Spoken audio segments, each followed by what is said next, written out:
you very much. So, good afternoon members, officers and any members of the public who are viewing the live stream.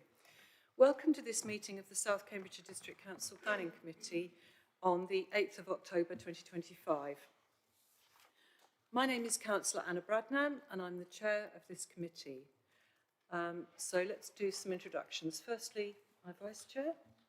I'll start. I'm Councillor Peter Fane. I'm Vice Chair and one of the members for the Shelford Ward. Thank you. I'm going to go to the back first. So Councillor Ariel Khan. Councillor Ariel Khan, member of Harston and Comic Ward.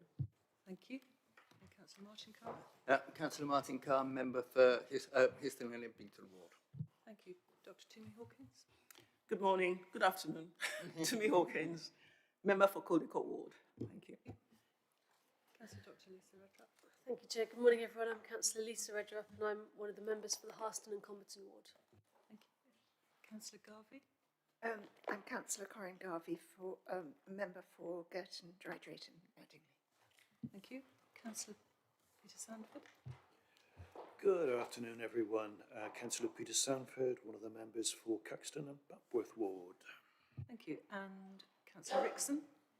Good morning, yes, Councillor James Ritson, another member for Histon and Impington. Thank you very much. Councillor Dr. Richard Williams. Good morning, Richard Williams. I represent Whittlesford, Triplow, Heathfield and Newton. Thank you. Councillor Heather Williams, good to see you. Good morning, everybody, or afternoon, I should say. Heather Williams, I represent the Mordens Ward. Thank you. And at the top table we have the case officer, but I'll come to Rebecca Smith. Good afternoon, I'm Rebecca Smith. I'm the delivery manager. And the legal advisor.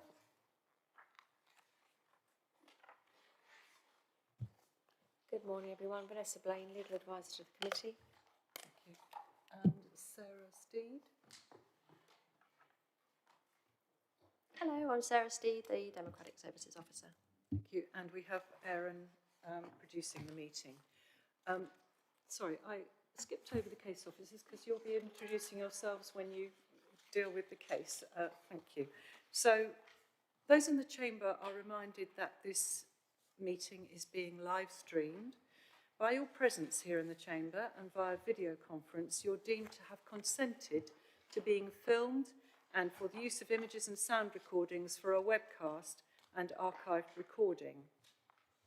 May I ask those who are joining us remotely to ensure that their camera and microphone remain off unless they are invited to speak. If a member arrives after the start of any application or leaves the chamber once an application has commenced, they will not be able to take any further part in that application, either by entering into the debate, questions or clarification or the vote. So we come to item 2, which is apologies. We have apologies from Councillor Eileen Wilson and Councillor Corinne Garvey is attending as a substitute. Are there any other? Thank you very much. So then we come to declarations of interest, at which... Sorry, Councillor Khan? I just wanted a bit of clarification about the agenda list. On the front, there's a... Oh, sorry. Yeah, on the front there is a... it's marked as planning applications, pages 19 to 30, and what you have in practice is a list of planning items from the planning local plan and so on. Can you please explain what actually is happening here? Sorry, page 19 to 30 of our agenda actually contains an annex which reminds us about policies in the local plan. I think that's quite a useful addition, but you're right, the agenda doesn't quite refer to it correctly. But are you happy with that explanation? I'm happy with the explanation. I just wanted to make sure that in future that we don't that is clarified in the agenda list on the front, so people know where they are. That's fine. Thank you. So we're on item 3, declarations of interest, at which I'm asking councillors to declare if they have any declarations of interest and also to identify which application their declaration relates to, I am identifying myself as having an interest in the sense that I was on the panel that heard the licensing appeal, the premises license hearing for the second application on our agenda. So I will be leaving after that point, and as a result, because of that, I might bring forward the last item, which is the compliance report with members' permission. And I believe Lisa Redrup, would you like to speak? Thank you, Chair. I'd just like to raise the same issue. I was also on that licensing subcommittee, and so I've sought legal advice and been advised not to take part in that agenda item. So that's agenda item 6. Thank you very much. Thank you. Okay, right. Any other? Oh, Councillor Heather Williams. Thank you, Chair. I am the local member for agenda item 6. However, through the process, I have made it very clear that I will not form an opinion until we reach this meeting and will not be predetermined. I have not discussed the merits of this application at any time, though I have obviously been present at meetings, so it's been discussed, and site visits have always had an officer with me at all times. So I am not predetermined and can take part in the debate and vote today. Thank you. Okay, so we move then on to the minutes. I just wanted to advise you that actually the minutes of the meeting on the 13th of August are being withdrawn from this. Oh, sorry, no, okay, right. The minutes of the meeting held on the 13th of August have been submitted to this meeting for approval. They're pages 3 to 18 in the agenda pack. And if there are any matters of accuracy, please could members raise them now, otherwise the minutes shall be approved as a correct record. Councillor Khan. As I've already discussed, I found the explanation of voting a bit confusing. I think perhaps it's correct. Which item are you referring to? I'm talking about the minutes for the Meldreth High Street. I wasn't at the meeting and I was a bit confused. I think it might be worth actually clarifying where it says 3 votes in favour of the recommendation to refuse, so that people are clear what's happening, and there isn't the confusion that I had. They are correct. I just wanted to feel it might be clearer if that amendment was made. So this is on page 7, and it's the penultimate paragraph on page 7, which says, by 3 votes in favour, and then it lists the councillors, 3 votes against, lists the councillors, and 1 abstention. And on the chair's casting vote, the committee refused the application for the following reasons. The point being that the recommendation, the recommendation was to refuse. So would members like to add some wording for clarity? No. Or are you quite happy that that was clear, that it was recommendation for refusal? Heather Williams. Heather Williams? Chair, if it's how we normally would, but if it helps provide clarity, by 3 votes in favour of the recommendation, yes, would probably suffice. Exactly, that's my feeling. So I think of the recommendation for refusal might be helpful.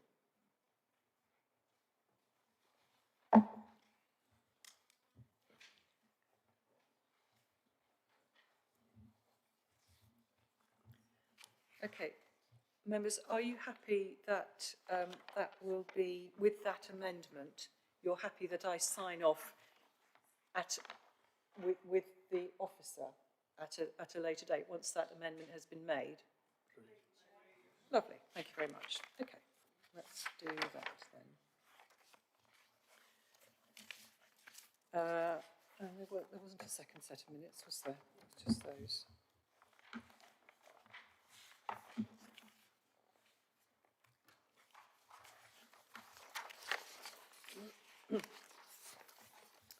Right, so we move on to the planning applications, and I'll clarify the process that we follow. Firstly, the case officer will give a brief introduction to the report. Then the committee may ask questions of clarification of the case officer. Then registered public speakers will be invited to speak, and the committee then may ask questions of clarification of the case officer, not of the public speakers. The committee will then debate the item, and public speakers are not permitted to take part in that debate. And at the end of the debate, the officer recommendation will be read out, and I will request a proposer and seconder for the recommendation, and will ask members to vote on the recommendation. And if that recommendation falls, an alternative proposal must be made, which will require a seconder and then must be voted on, and voting will be recorded. So before we move on, let me check we've got the speakers for our item at Falmere and Thriplow. So we have Deborah Roberts, welcome, good to see you again. We have Will Nichols, who is the agent for Falmere Parish Council. Hello. And Barry Jones, a parish councillor. Hello, Barry. Good to see you. Thank you for coming. And Ward Councillor James Hobro, is he expected online? He's online. Oh, he's Hello. Online. Hello, James. Good to see you. Thank you. Right, so we've got everybody here. That's good.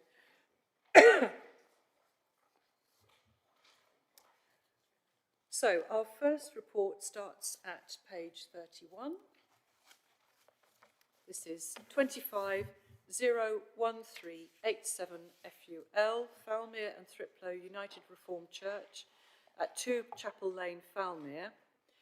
And we have Charlotte Peat, our senior planner, who will be presenting the report. Thank you very much, Charlotte. Do go ahead. Thank you. Thank you, Chair. So I'm Charlotte Peat. I'm the case officer today. I also have with me Nick Atkins from Environmental Health, who's here to support any questions from members if needed.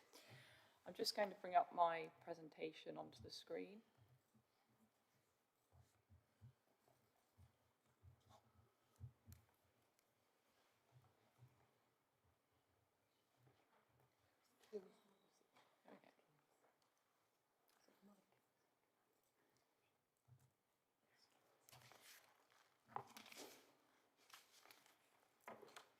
There we go.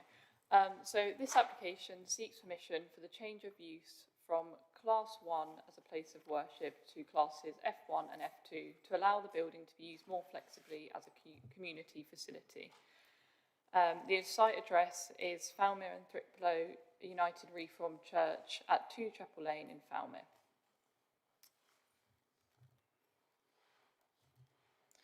So just to get started, there are some updates. 2 additional representations have been received since the report was completed. Both are in support of the application. And just to summarise the comments, support the continued use of the, I think that's supposed to say play group actually, within the building, support the use of the building as an asset for the community, attended a consultation and support the business case of the parish council. Similar changes of use have been successful and not resulted in noise or amenity issue, and support this as an addition to the village. So on the screen is a location plan and aerial photo. The red line shows the extent of the planning site, and you can see the adjacent residential dwellings. The site is laid out with an existing vehicular and pedestrian access to the front. This application, as set out in the report, is based on a sustainable transport approach where car parking is limited to disabled parking only and the priority is given to pedestrians and cyclists. A travel plan condition and disabled parking condition are attached to secure this approach. This is the floor plan. So the floor plan is submitted with the application, although no changes are proposed as part of this. The main hall was largely used as part of the church, and the side hall is predominantly used for the playgroup. I've just got some site photos here. So this is from Chapel Lane. You can see the front of the building and the existing access. The site is bounded by a low-level fence, gate and hedge to the side, and the graveyard is visible to the west of the building.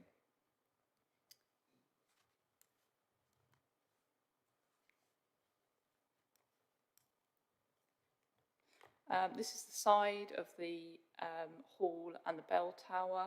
Chapel Cottage is just there in the background, which is one of the residential dwellings close to the site. This is inside the hall, so you can see the existing pews and stage as they are laid out for use as a church.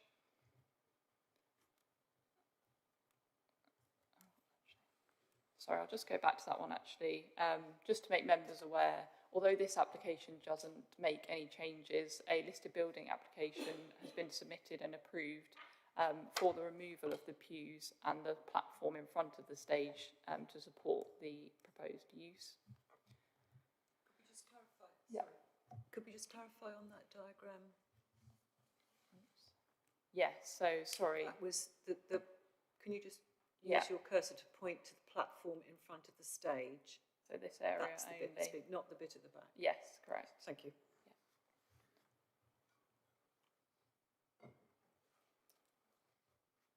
This slide I've just included to help with a bit of clarity. So just to cover the use classes point. So the Town and Country Planning Use Classes Order categorises land and buildings into use classes. The building is already within an F1 use class, which is shown on the screen on the left-hand side. The existing F1 use class is unrestricted and allows all uses listed to be undertaken without any further planning permission. Sorry. Yeah. I'll just keep talking a little. So on the slide, you can see a list of uses on the left-hand side for F1 and F2. All of the F1 uses can be undertaken in the building as existing without any further planning permission, and there's no restrictions through condition or otherwise on the building. The application seeks to integrate some additional F2 uses, and these are F2A, which is a small shop, and F2B, which is a community hall. And a condition will be attached to the permission to limit those uses to those listed. The community use is supported by policies S7, S10 and SC3. I'll just give members a minute to look. So to clarify, they've already got F1 and they're simply asking to extend it to include FA, F2A, which is shops mostly selling essential goods, and F2B, which is halls or community meeting places. Thank you. Yes, exactly.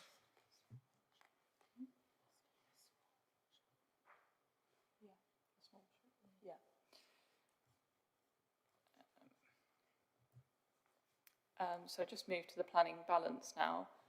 The officer recommendation is to approve the application subject to conditions. The key reasons for approval are: the proposal would offer us an uplift in community facilities within the village and enhance the use of the church building to become more flexible for use by the community.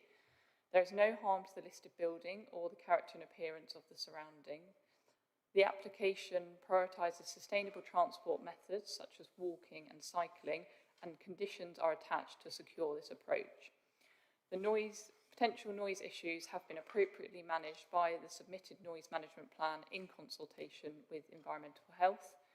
The potential concerns are the noise potential and the lack of parking on the site. However, officers suggest that these have been appropriately mitigated and can be managed through condition. The proposal does not result in significant harm to amenity through noise or traffic levels. The application would result in public benefits and offer a unique opportunity for an additional community facility within the village, and would not result in harm to the site or surroundings. And therefore, officers' recommendation is to approve. Thank you. Thank you very much, Ms. Peach. That's helpful. And so just to reiterate again, this application is only considering the change of use from class F1 to F1 plus limited F2 as described. Okay, thank you. So Heather Williams. Thank you. I've just got two questions of clarification. Just perhaps it would be helpful to go back to the previous slide with the classifications. There's F1E. If we look, says public halls, or my eyesight's deteriorating, I think, or exhibition halls. And then we have F2B with halls used for the local community. So I'm wondering if you're able to give us a bit of explanation as to what the difference of uses would be, because they sound like very similar things. And then you've got the shop, and then you referenced about the parking, which is raised, sort of, and the limited parking on site. Just wondering if we could look at the photos again to sort of, or the map to see how on-site parking could be facilitated. Yeah, thank you for that. So F1E is public halls or exhibition halls, and F2 is halls for the principal use by the local community. I think, to be honest, there probably is overlap in those uses, and the distinction probably comes from the community aspect. So I think with public halls or exhibition halls, you could host exhibitions or, you know, different events under that use class. But with F2B, it's specifically for the community. So there's quite a lot of overlap, but that's the distinction, really. Does that help? Yeah, and I'll just go back to the parking. So this is the site at the moment. So the area at the front, it's anticipated that this could be used to accommodate disabled car parking, and a condition is attached to request the information on how that would be laid out. But there's no other car parking offered on the site. Officers feel this is a reasonable approach, given that there's no uplift in floor space and given the existing use of the building within F1. However, a condition is added for the applicant to explain how they will ensure users aren't driving to the site and encourage sustainable transport methods. Condition 6. Richard Williams. Councillor Richard Williams. Thank you, Chair. Just a further question of clarification coming from what the officer just said. I think the officer just suggested that there was potential to bring forward parking within the site beyond that fence, if that's right, but it's quite obviously a graveyard. I would imagine there are rules about putting car parks on graveyards. Yeah, thank you. Sorry, I wasn't clear the first time. So the intention is to use the existing hard standing for any disabled car parking, and the condition asks for that to be clarified how that would be laid out. I don't believe there's any intention, and it doesn't form part of the application, to put hard standing on the graveyard or utilise that area. And the condition 3 refers to one disabled car parking space to be accommodated on site. Okay, thank you. Any other questions of clarification for Ms. Peat? No? Okay, right. Okay, so we'll come to our public speakers then. The first is Deborah Roberts, attending in a personal capacity. So just to remind you, you have 3 minutes, and I'll warn you if it looks like you're going to go over. But do carry on. Morning, good afternoon, Chairman and members. I'm objecting to this application, and I have to say that the village is very divided. The parish council is split on it, and the village has, if you have seen letters, almost even Stevens, but actually more people writing in against it.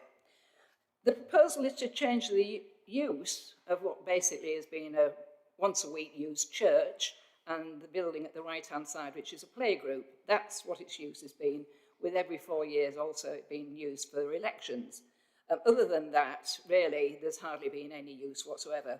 But this application seeks to have a community facility with long opening hours, including on the weekends from midnight on Fridays and Saturday nights.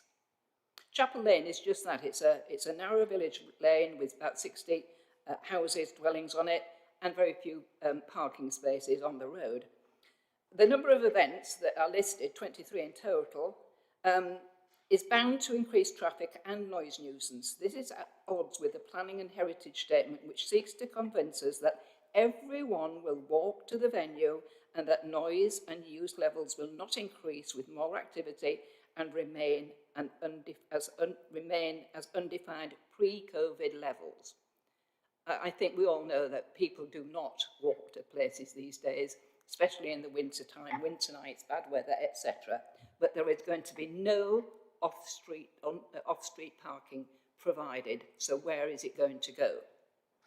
The material considerations now, it should be noted that the social and recreational and cultural facilities and services are already well served by the Falmere Village Hall, which does have disabled access, proper toilets, 2 kitchens, and generous parking.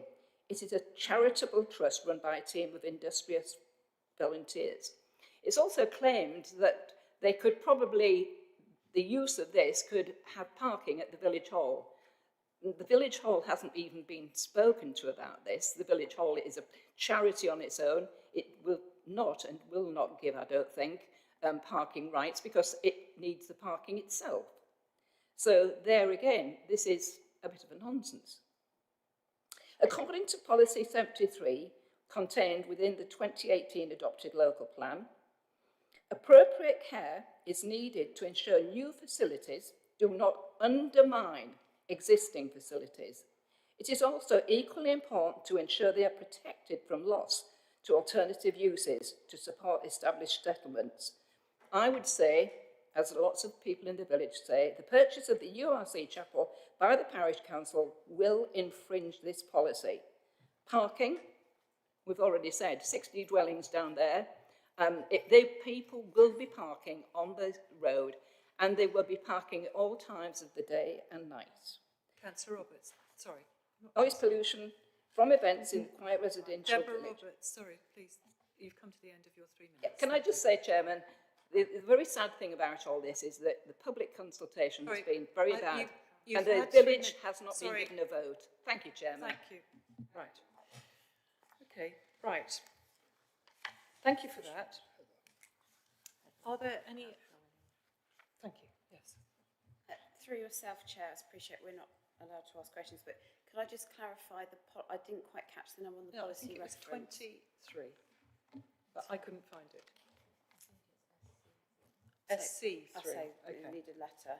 SC3 was the policy that was referred to. Okay. Thank you, Chair.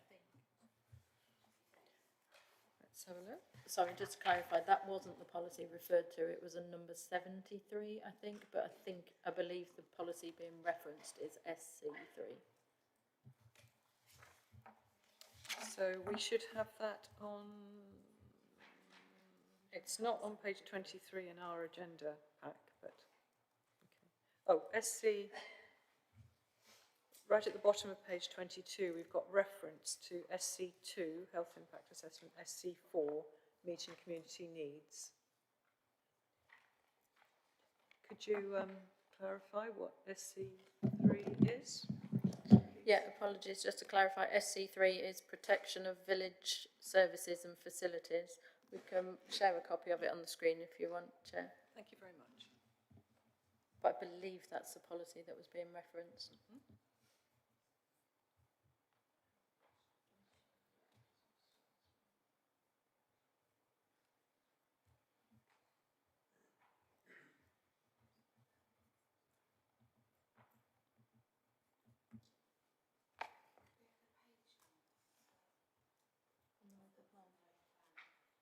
Yeah, it's page 201.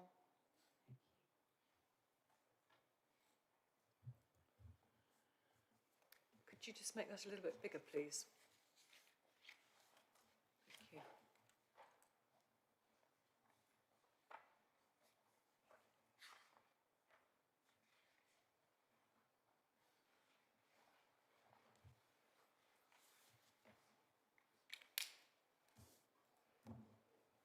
So it's not, the first one is referring to the loss of a village building, which this does not represent. It represents an addition. And the second one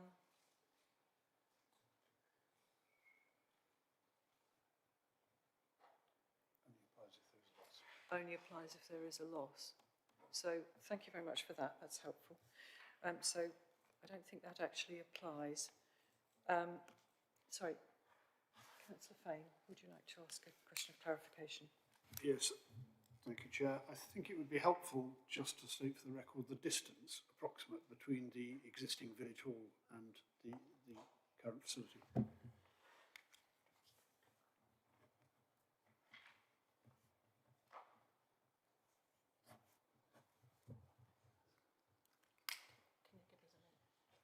Perhaps take Martin Cohen's question. Okay, did you? My question is rather linked. It was not said directly, but it was implied that there was going to be competition between the Falmouth Village Hall for use and this new proposal.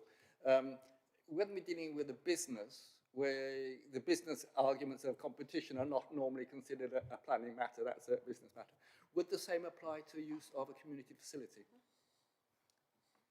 So that's a second question for our officers. If I can come back, I've just Googled the distance. Thank you, Google.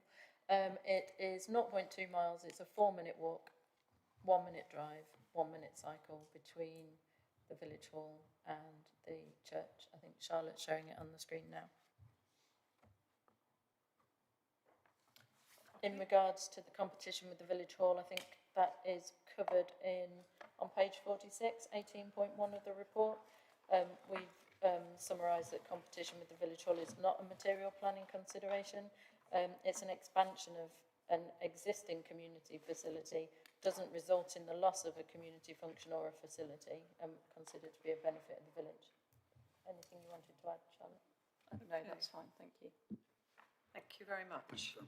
Okay, so Councillor Dr. Timmy Hawkins. Thank you, Chair. Sorry, there's 3 of us with our lights on. The F2A talks about shop premises do not exceed 280 square meters, and there is no other such facility within 1,000 meters. Is the other facility within 1,000 meters or not? So that is specifically in relation to the small-scale shop about the distance restriction. So if you're asking about the distance to the village hall, they don't have a shop, so that wouldn't apply. Sorry, is there another shop within 1,000 meters?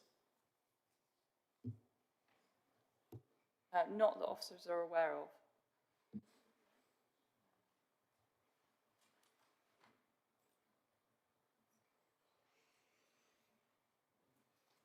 I don't believe there to be, but 1,000 metres is quite a long way. And it's...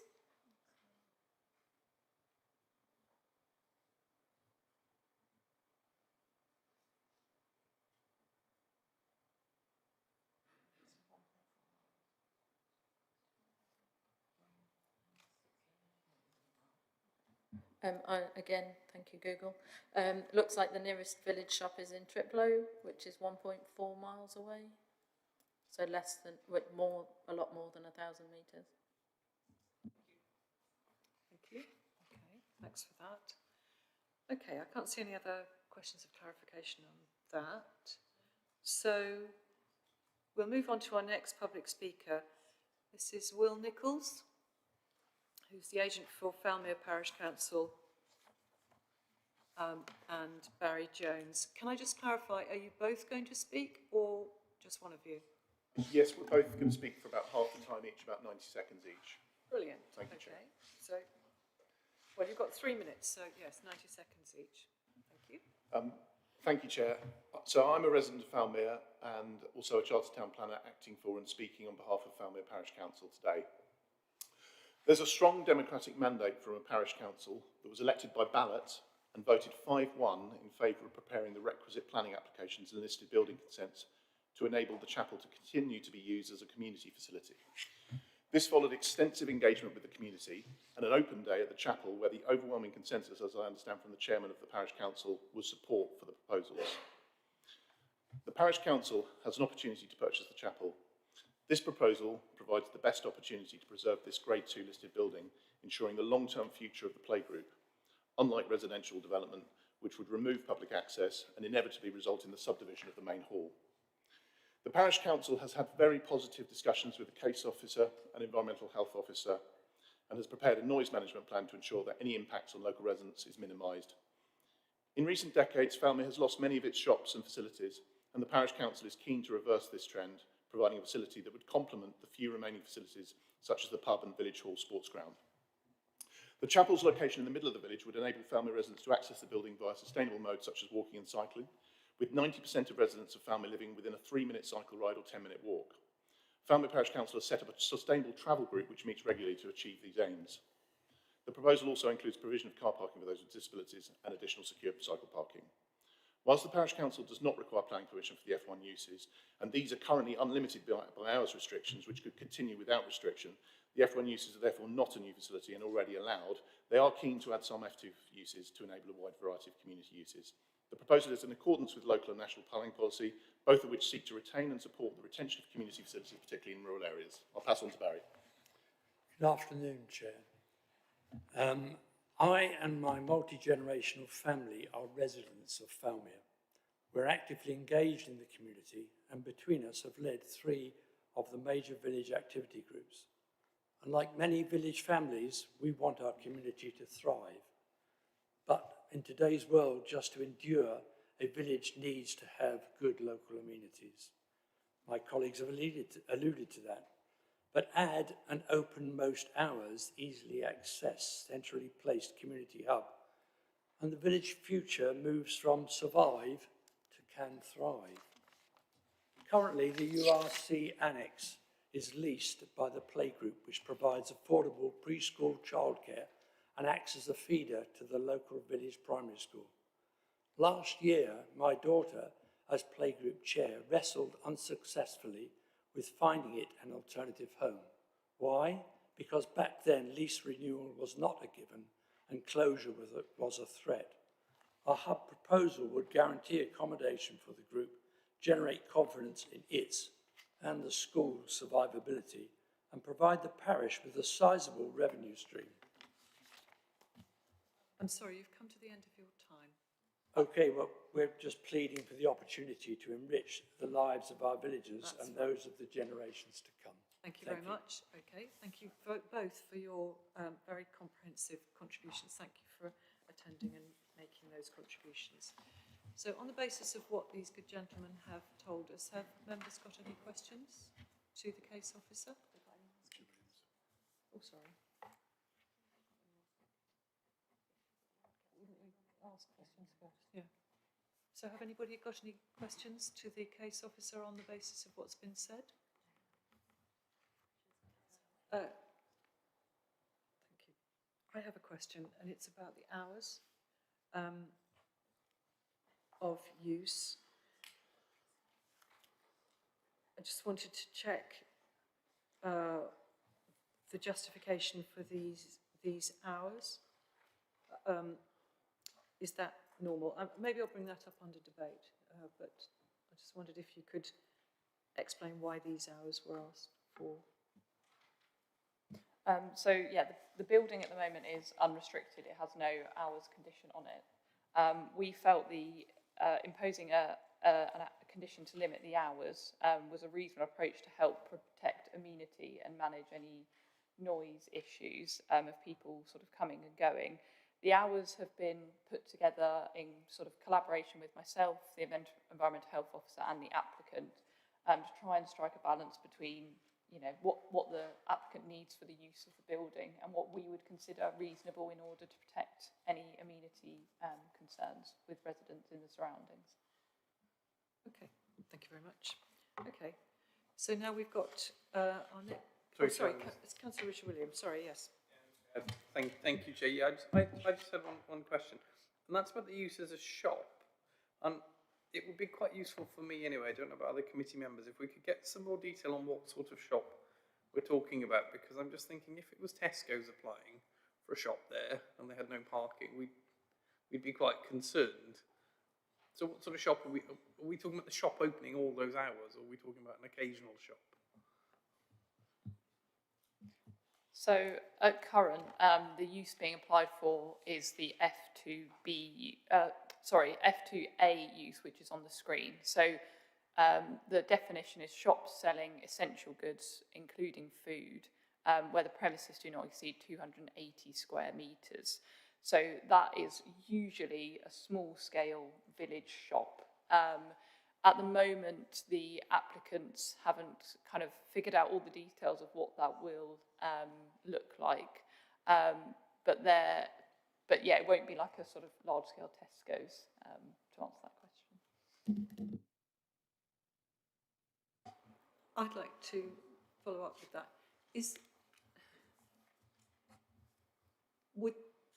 Would that always retain the ability for the playgroup to exist?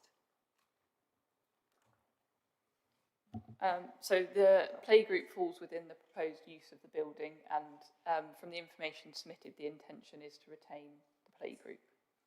I'm just thinking shops require storage, and I'm just wondering where all that would happen. If I can just clarify, it's for any of the uses listed in, I think we've suggested removal of F1G as part of the conditions. At present, F1G could be operated within the building.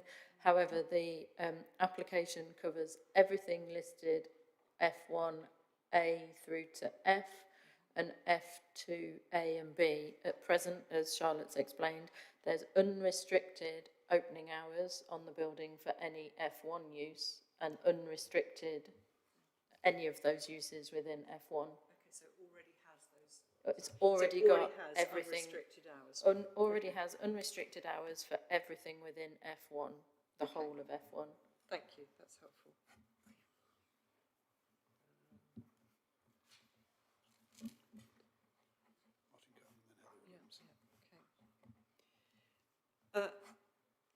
Questions of clarification then, Councillor Khan. Since we're talking about F1G law courts, just out of interest, would a planning inquiry, for instance, count as a law court, or would it count as one of their public meetings? Because that seems to be something which one might want to hold in a location, might be acceptable. Thank you. It would be, I would suggest, under an F1E, public hall or exhibition hall. It's not a planning inquiry or a planning hearing isn't a law court. Okay, and Heather Williams. Thank you, Chair. Just to clarify on the questions asked, I didn't feel like we really got the answer. So the shop could be open for the entire time period that is set in the report. There isn't different shop hours. So with the information submitted with the application, the noise management plan, which has been conditioned, sets out that the sorry, let me find the right.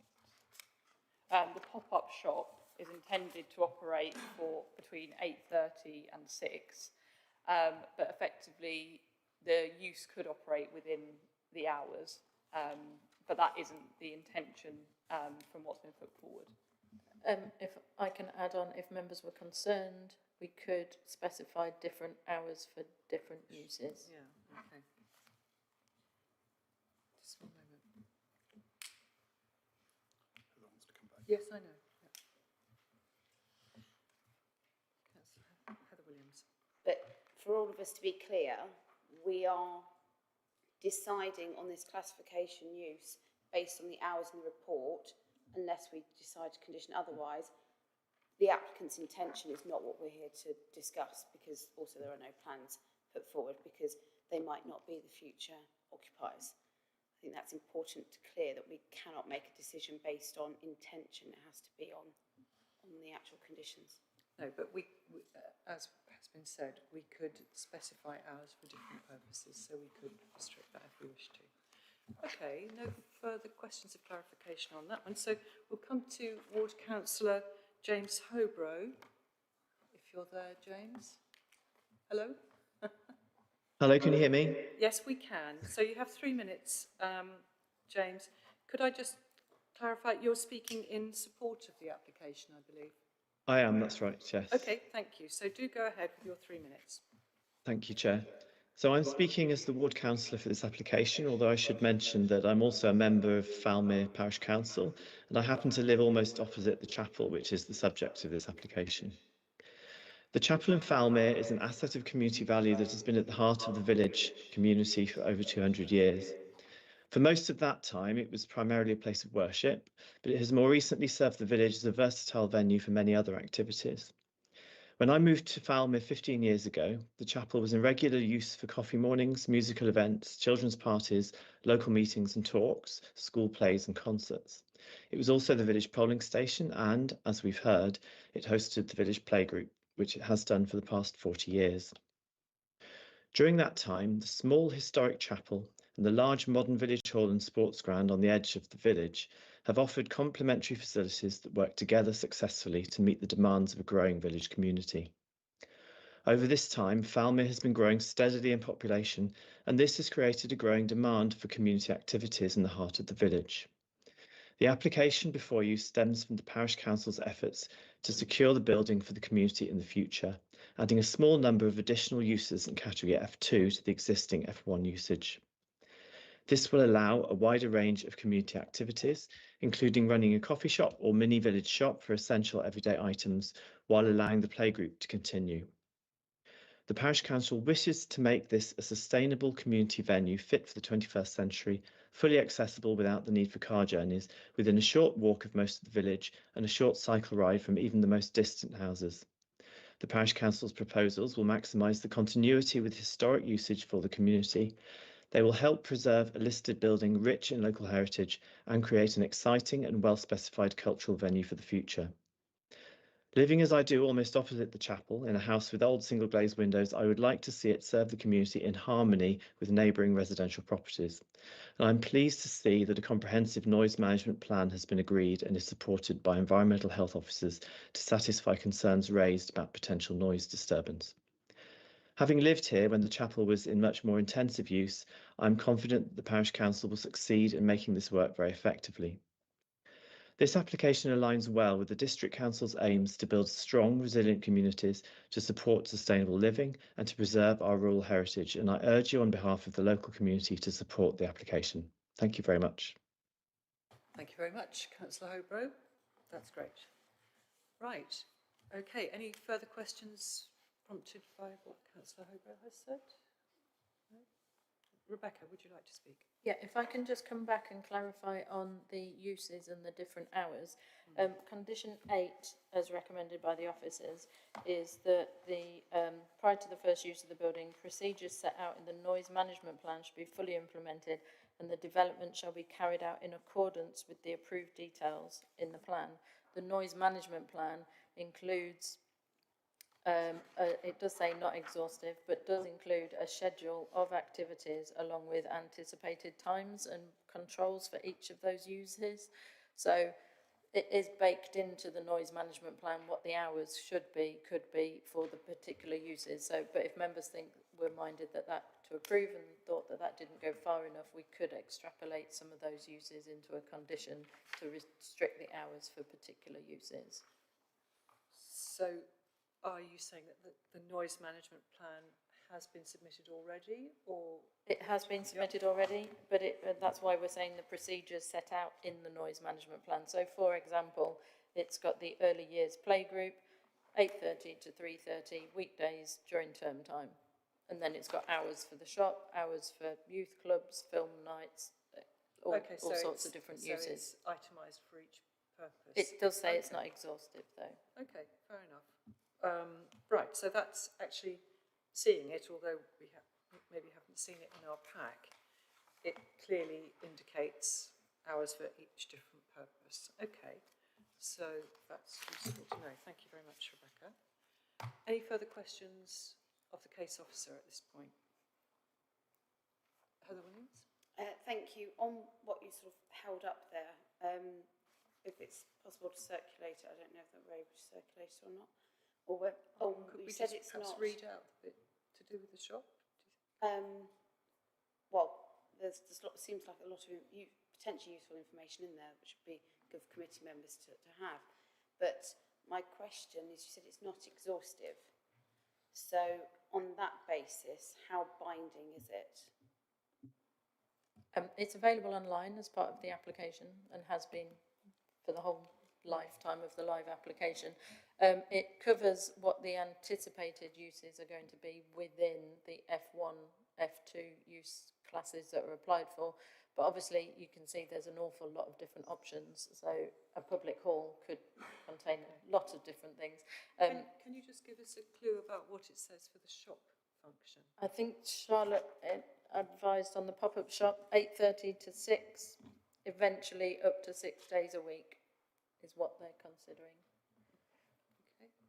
Was there any other particular But purpose? as I said, if you wanted to formalise more formally, or bake in the hours, we could look at specific hours of use for specific uses within that. They'd have to be linked to a particular part of the use class order, rather than just saying pop-up shop. It would have to be F2A, for example. Okay. Is that not what this plan already does? It has got hours of use in for each activity, but there's a lot of different activities, and a lot of the activities will fall under F2B, but it gives lots of options for F2B, because you can imagine a community hall can host an awful lot of different activities. Okay, so I'm mindful that I perhaps missed Councillor Dr. Timmy Hawkins' request to speak earlier on. Did you want to speak now? Thank you, Chair. Yes, I mean, looking at the noise management plan, the F2 uses, I mean, this is, as far as I can tell, quite a good plan. It does give the time, as been said, you know, F2 pop-up shop, it's low noise, 8:30 to 1800, quiet activity, conversational noise only. That's an example of the F2 use. So, and it also goes through to give the noise control measures, the complaints procedure, the commission of the community. It's very thorough. It is very thorough. Exactly. That's it is very my thorough. observation. Thank you very much for that. Councillor Martin Khan.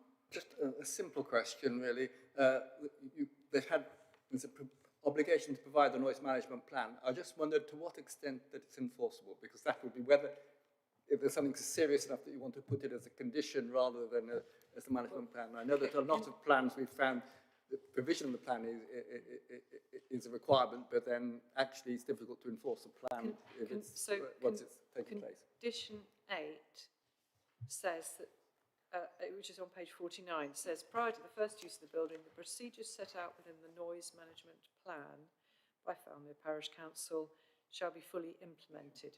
So I imagine if there was a breach relating to that noise plan, which is, as we've said, very detailed, I imagine it would be enforceable. Do you want to come back on? I would advise, if you have concerns about the opening hours for different uses, that you would condition them separately. Yes. Okay. Because at present there's a condition relating to the use hereby permitted shall not operate outside the list of hours in condition 5. If there are specific uses within the use class that's proposed that you request to be more restricted, or that you would require to be more restricted than that in condition 5, that you would tie them down separately. Okay, so if we wanted to expand condition 8 to take on board, for example, or make our own suggestions about some of the purposes that are listed in the noise management plan, we might need a little bit of time for you to draft that, mightn't we? So it wouldn't be an expansion of condition 8, it would be additional. It would be a separate condition or an amendment to condition 5, because as I said, at present it's got A F1. point of clarification, please, Chair. Sorry, say again? Point of clarification? What we seem to be... Yeah, we're only changing the change of use, aren't we? What are we doing? We're looking at what's in front of us here. Why are we delving into what we could put in to do something else? I think when there is a document in front of us that is a noise management plan that has a complaints procedure, it has noise control measures, it is comprehensive. Yes, Rebecca, do you want to Sorry, councillors, if I can just come back. So the hours of use for any of the F1 or F2 uses would be controlled by condition 5, not necessarily by the noise management plan. Condition 5 would It's about take would be the overriding condition with those hours. If members are concerned that any of the uses they want to restrict to shorter hours than those listed in condition 5, then my advice would be to look at a specific element of the use class order and put specific hours in for that use. The overriding condition for the hours of opening and the hours of use is condition 5, not what's indicated in the noise management plan. Okay, but that would require a certain amount of thinking about and looking at the different purposes and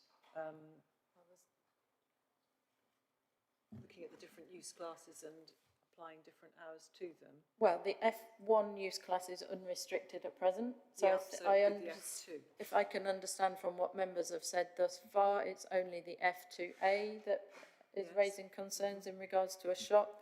There is an indication in the noise management plan of what the F2A hours would be, which is 8:30 till 6. You could put a separate condition on relating to F2A use. Right. I've got two questions here. I know you've been waiting longer, so... Yeah, thank you, Chair.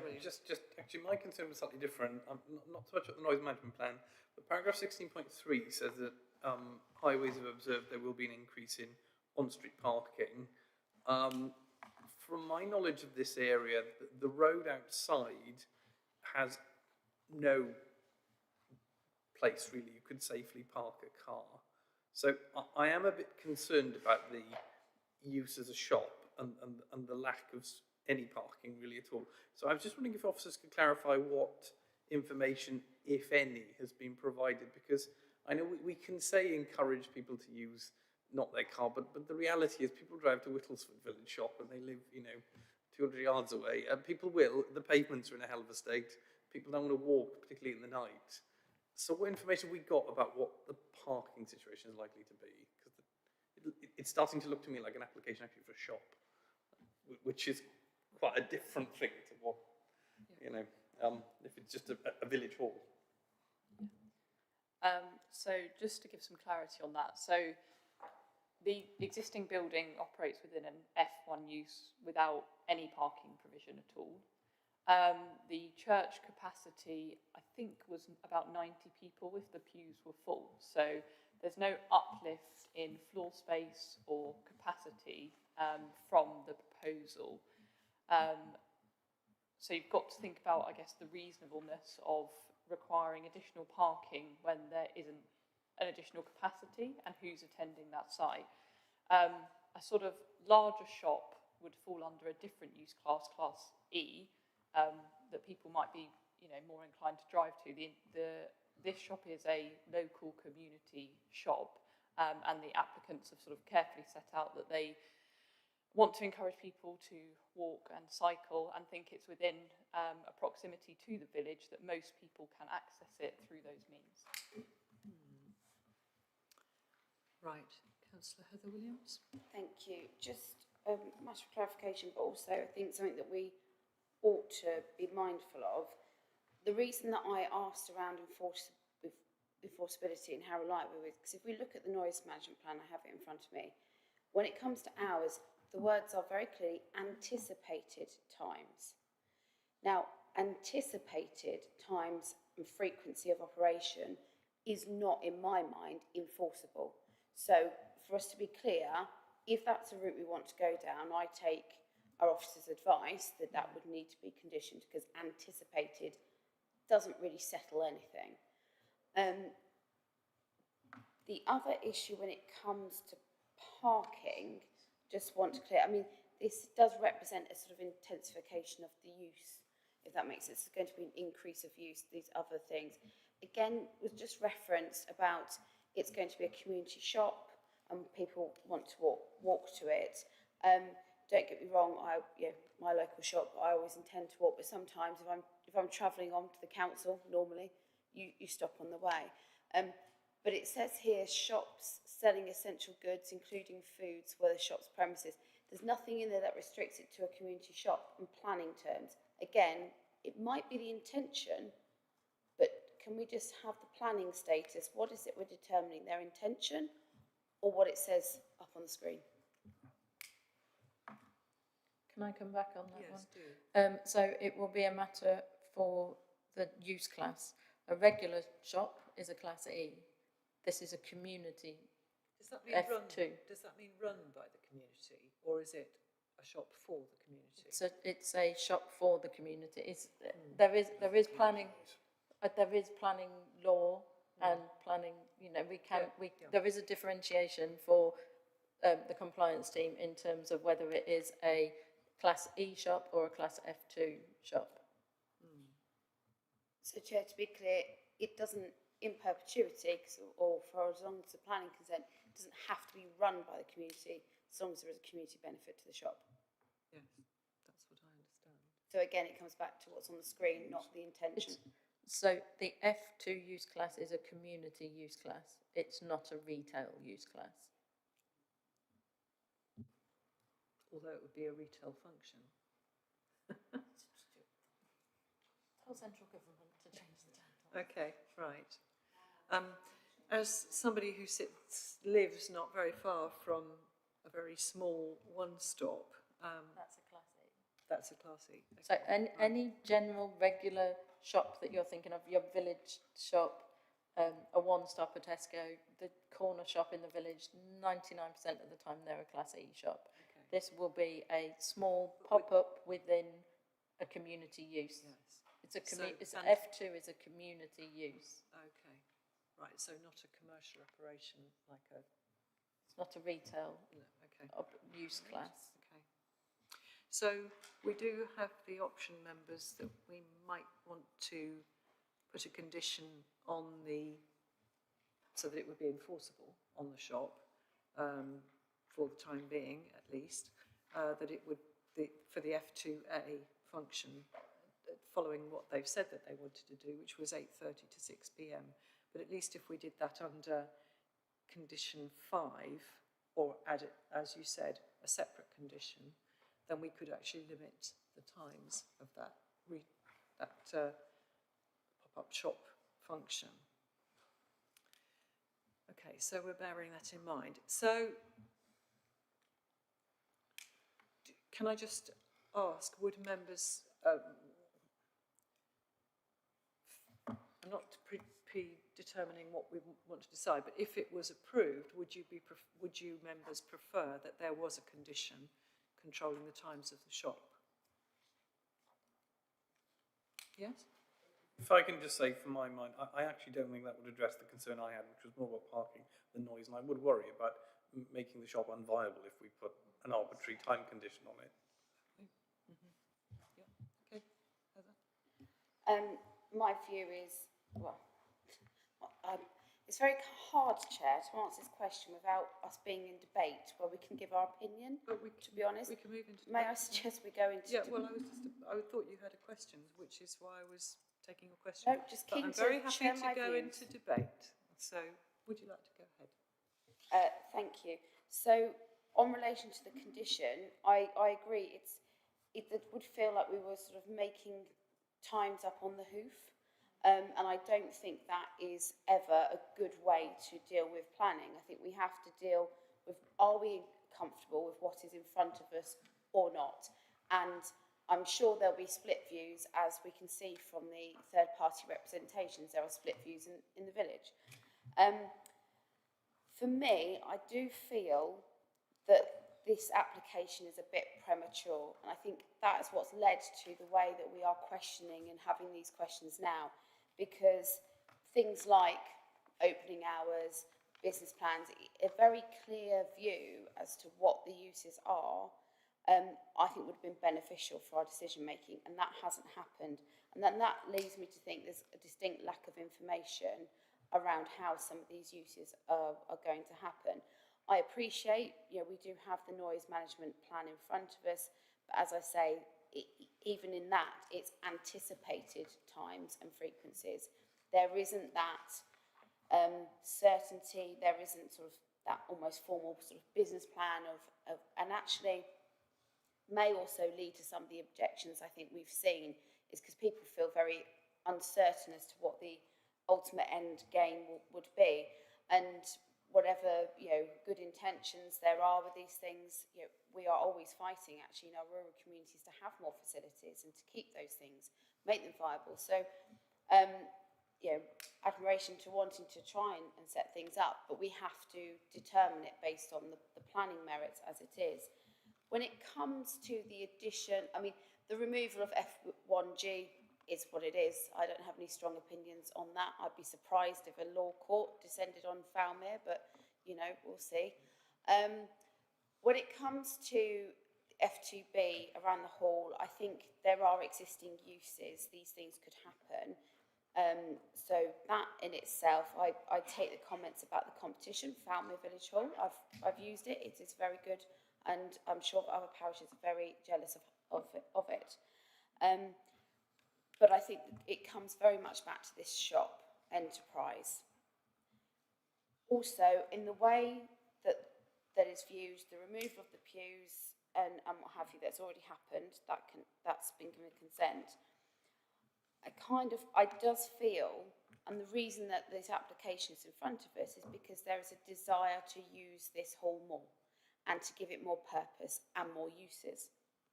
And that in turn will increase the sort of traffic flow, whether it's in cars, cycles or pedestrians coming to and from the hall. Now, it's on the corner and that worries me from a parking perspective. One disabled space on the premises. Now, in its current use, and let's face it, we have to accept as well, when things are built or we were dealing with conditions, or in many cases like this, there was never planning permission. It was built at a time when there were no cars. So we can't just reflect on the fact that it already got that permissions, because would we give permission for it on that corner site today without any parking? Probably not. The shop being open at the same time as the playgroup as well, that concerns me that in essence you will have people dropping off. That's obviously happening, and will we be compounding the issue? I really wish we had more information in relation to how this is going to work and how the different groups are going to be managed from that sort of movement process, whatever vehicle it may be. So at the moment, I will listen to all members, but I would be inclined to say it has merit, it's in the wrong place, potentially, and that I am concerned at the parking problems that we could create as a consequence of giving it consent. More information may have been able to alleviate that concern, but I don't have it. I have to judge on what's in front of me. Okay, thank you. Councillor Garvey, and then Councillor Hawkins. I think it's really great that the parish council has decided to save this. I think it's grade 2 listed building and to put it to use. And I just feel they should be free to make use of the community facilities as they wish, without restrictions. Thank you. Councillor Dr. Toomey Hawkins. Thank you, Chair. If I can just put a context in front of us here, I'm looking directly at the response from Highways, which says, and I quote, the proposed change of use to add use class F2 may impose additional parking demands upon the on-street parking on surrounding streets. And whilst this is unlikely to result in any significant adverse impact upon highway safety, there is potentially an impact upon residential amenity, which the local plan authority may wish to consider when assessing this application. Now, that impact on amenity, I believe, is what the noise management plan has actually looked at. And as far as F2 uses are concerned, those are at the low end of noise. The F1 uses have higher noise levels. Yes. Okay? So that is the context that I thought I'd sort of clarify. Now, as far as I'm concerned, I just want to I guess, acknowledge the work that the parish council has done in bringing this forward. They have done a lot of work. We can't see what they have done, but what's in front of us shows that a lot of thought has gone into this to try and make sure that this asset, this community asset, actually has a future and is used as efficiently and maximize the use. I will be supporting this because I think that being able to have those is only 2 more F2 uses that they add into this. Let's not try to shut down the shop by trying to limit the hours. I have seen a community shop in my village.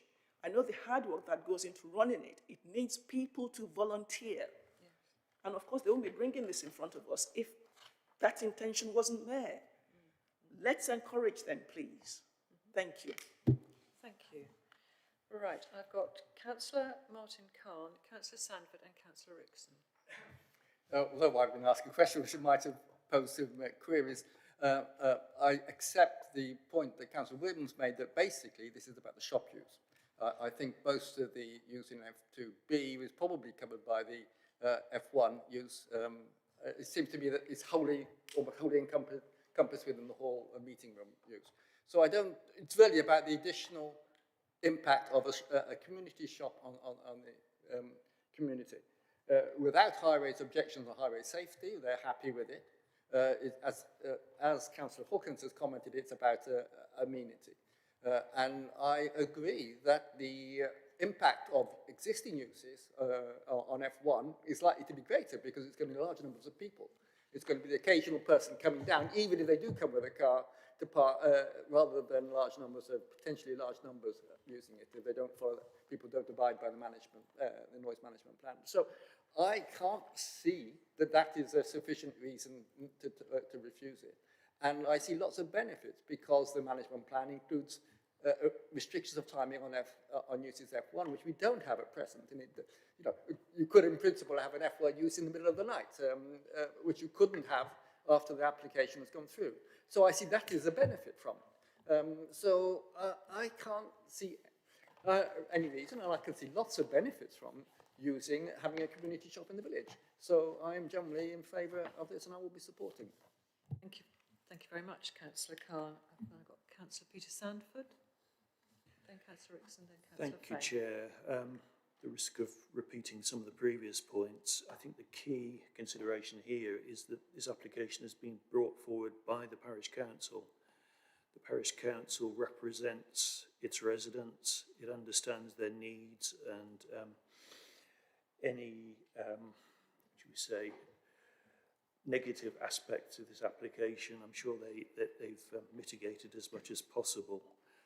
I really don't feel it's the purpose of this planning committee to micromanage hours of operation and such like, provided there's no nuisance which can come forward at a later time if we haven't covered all the bases here. So I'll be supporting this application. Thank you, Councillor Sandford. Councillor Rickson. Thank you, Chair. Yeah, I see. For me, that's what I think. I feel like we spent a lot of time discussing an amendment to shop opening, shop opening hours that wasn't necessary. I don't think that was what we should be looking at. I think there's obviously a lot of work goes into volunteer time running sort of a community asset like this and contributing to the village. It feels the ambiguity of what the proposal might be, I think, stems from the fact that clearly this is the first step by the parish council to understand how they can use it, and then allow them the framework to then start to make some decisions on how they would actually go on to use it. I think, as in a lot of design problems and planning problems, it's that what comes first. Does the permissions come? Do the permissions come first, or do the ideas come first? How much do they have to invest in the ideas before they seek the permissions? I mean, it's all based on people's, I think it's all based on people's given time, which is generally in the volunteer community, there's always a limit. Like I said, no, I guess I can understand there is the potential increase in parking, but again, given the fact that it is brought forward by representatives of the community, you'd like to think it would be, it would be managed very well. And I think, given all of the aspects, the aspects that they've talked about that could be used in there, I think could well be a positive asset to the village. In a rural community, it's very unusual to see services appearing rather than disappearing, and I think, for that reason, I would support this application. Thank you very much. Councillor Fane, do you want to speak? Okay. Thank you, Chair. What we have before us is a change of use, a marginal change of use. We have the opportunity to support a parish council in seeking to safeguard existing community uses. There is within this, for the first time, a limitation of hours. The question that might be considered is whether the hours should be different for the F2A use. In my view, it should not be. This is not a commercial shop, Class E. This is a shop run for the community, as is clear from the use class involved. The question arose about parking. I think it's important to understand this is not an intensification of use. There are currently up to 90 worshippers, as was pointed out. Now, it's possible that in the short term there could be some impact on those who happen to live opposite and might find cars parked inconveniently. But that is not a matter which the Highways Authority saw as a problem, as pointed out by Councillor Hawkins.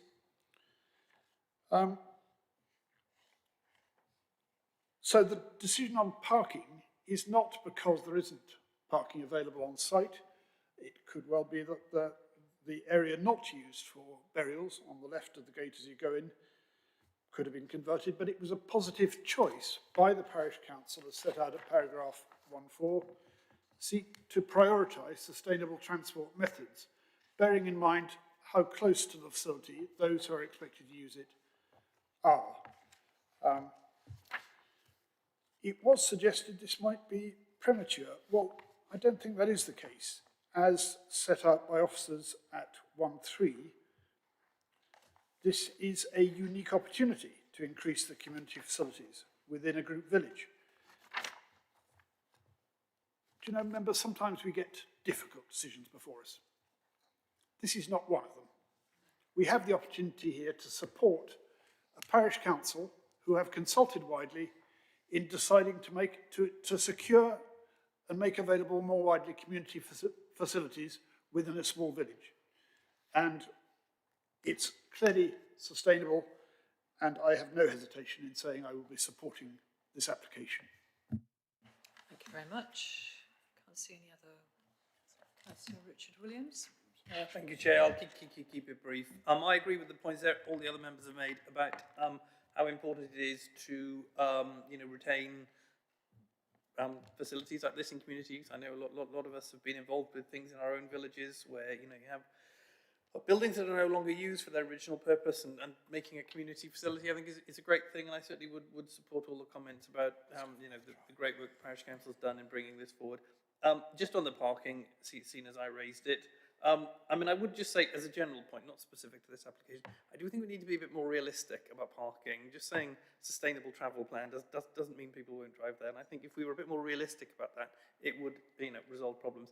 And there is some on-street parking, having looked at Street View opposite on Chapel Lane. Using the analogy of Triple O, it's probably only going to be 2 or 3 cars at any one time.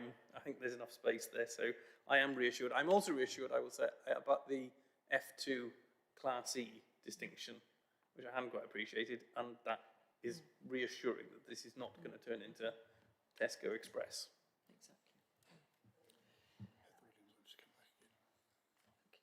Thank you, Chair. Just wanted to be clear from the way the debate has gone. I think it's important that it says very clearly in planning, local authorities should not be given preference when applying for planning permission. We all have our views on the merits of the case, but a lot of members have made reference to the fact because it's the parish council.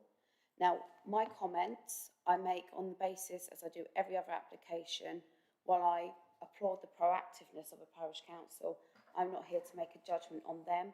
I'm here to make a judgment on the papers in front of me. And I am concerned that such heavy weight has been given on the basis of who the applicant is. And I'd welcome, Chair, your clarification that that should not be the case. My observation is we make as in all decisions, we make our decisions on the basis of the merit of the application. Councillor Dr. Timmy Hawkins. Thank you, Chair, for enabling me to come back. I think my points were made on the planning merits of this case. Talked about the noise, talked about the parking, talked about highway safety. And yes, I did say let's encourage them, but please, let me be clear, my points were made on planning merits. Thank you. Yes, thank you. Okay, right. Councillor Martin Khan. Just briefly comment that the Councillor Heather Williams is right in the sense that the planning permission goes with the land and not with the applicant. And so we will be making, I hope we will be making judgments on the basis of the planning merits. I certainly, in my assessment, have done that. Thank you very much. Right. Okay, so my observations about this is that it's very encouraging that a community is trying to seek ways of maintaining what is a community asset. It's a listed community asset. And at paragraph 1210, we said, the reason for the listing is to ensure the principal use of this asset furthers the social well-being or cultural, recreational, sporting interests of the local community, and it's realistic to believe it will continue to do so. And as others have said, so many villages are suffering from loss of amenities and closure of pubs and closure of shops. So actually, the fact that the community who is seeking to maintain a function in a village and to continue to be able to sustain the play group, which everyone said is so important and our speakers raised, the fact that highways have not raised any concerns about planning. And I recognise, as I say, I live next door to a one-stop, or a few doors down from it, and this is not that kind of enterprise. And I think what impressed me was the degree to which the parish council had consulted with the community.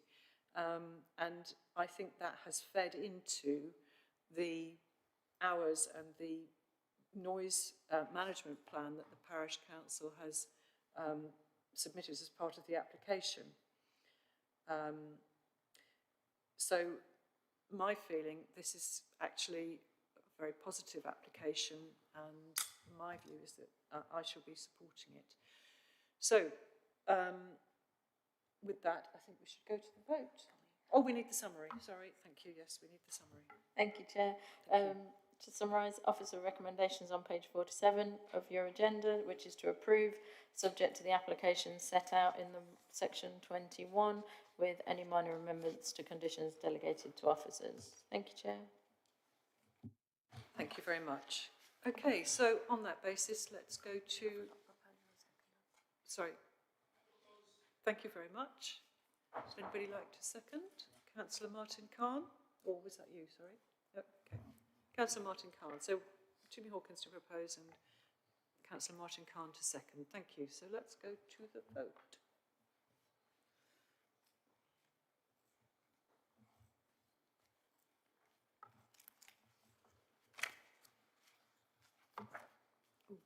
Dim the lights for excitement. Okay, so it's 10 to 1, is that it? 1, 2, 3, 4, 5, 6, 7, 8, 9, 10, 11.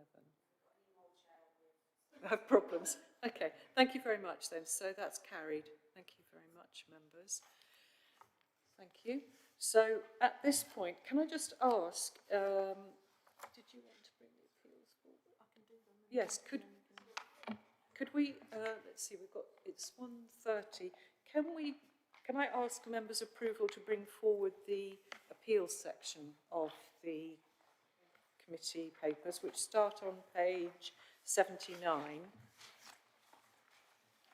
And also we had an update with the compliance report. So, Rebecca, thank you very much for attending. So, thank you.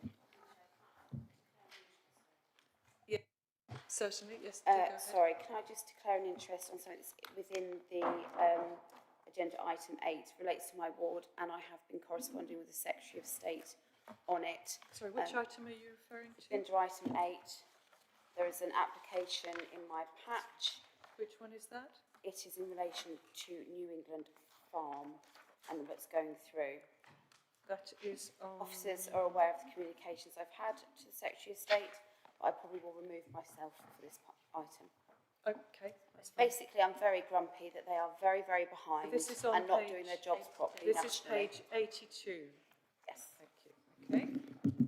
I merely urge the Secretary of State to reinforce I think it's inappropriate. I think it's inappropriate for you, if you're departing for that purpose. I think it's inappropriate for you to make your representations here because you've said you're going to I depart. was merely explaining that I have shared it with officers. Great, thank you very much. Okay. Okay. So, for clarity, after we've heard this, we're going to allow a half-hour break for the officers. Can I suggest we come back at 2:10? Rebecca, it's 13:30 at the moment. Yeah, sorry, Chair. 2:10? Excuse me. Compliance. Sorry, Chair. Are you going to do compliance? Because I'm assuming... Yeah, we'll do 7 first and 8. You want to go for the appeals? I've got to go for the appeals. We're doing compliance I'll do first. compliance first. No, the other way around. We'll do compliance first. Yeah. And then when we've done it, whatever time it is, can we have half an hour? Yeah, well, that was what I was allowing extra time.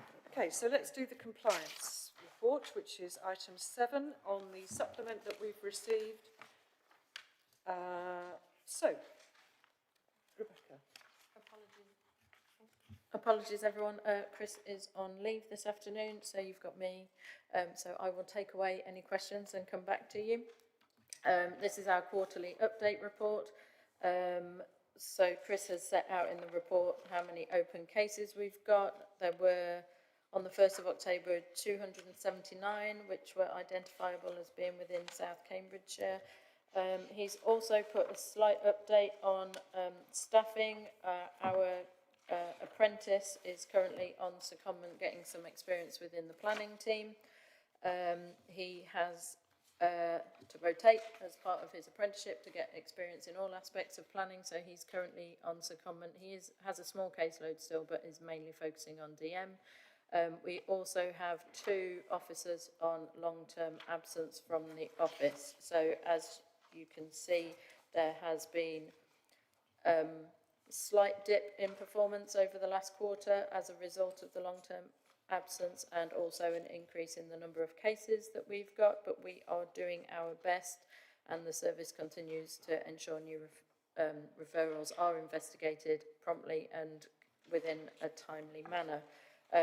Chris has also set out in the appendices the enforcement notices that were served in the last quarter and compared to the quarter before, and also caseload statistics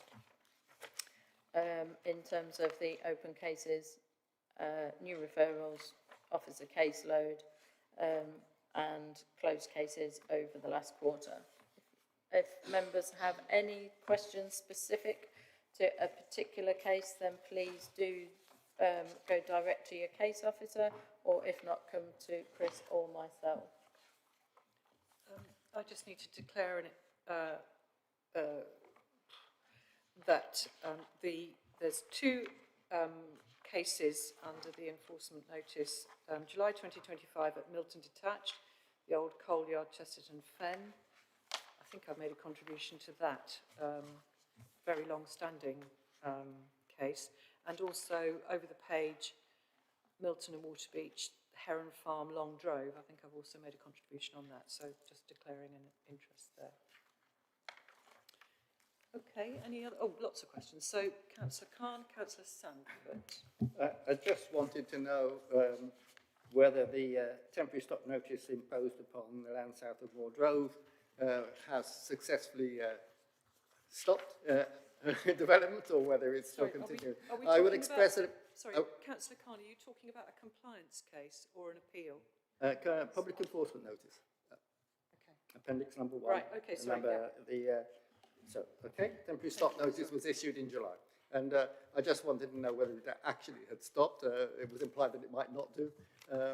I would express a note that I had observed the site, though it wasn't directly as my result of my application that the stop notice was issued, but I have observed the site because it's in my ward. I'll take that if that's okay. I wasn't going to provide an update on that site. However, I was going to let Chris do a note to all. However, the temporary stop notice unfortunately wasn't successful. We did in the summer get an injunction, a temporary injunction on the site, and we were back in the High Court yesterday and successfully were awarded a 2-year injunction on the site. So a full injunction confirming the interim injunction that we had got in August. So that injunction covers any operational development that facilitates residential use and also any additional caravans being moved onto the site. Well done, officers. Thank you. So Councillor Sandford, you also had a question. Not so much a question. If we're declaring interest, the breach of condition notice on Stirling Way, Papworth, Everard.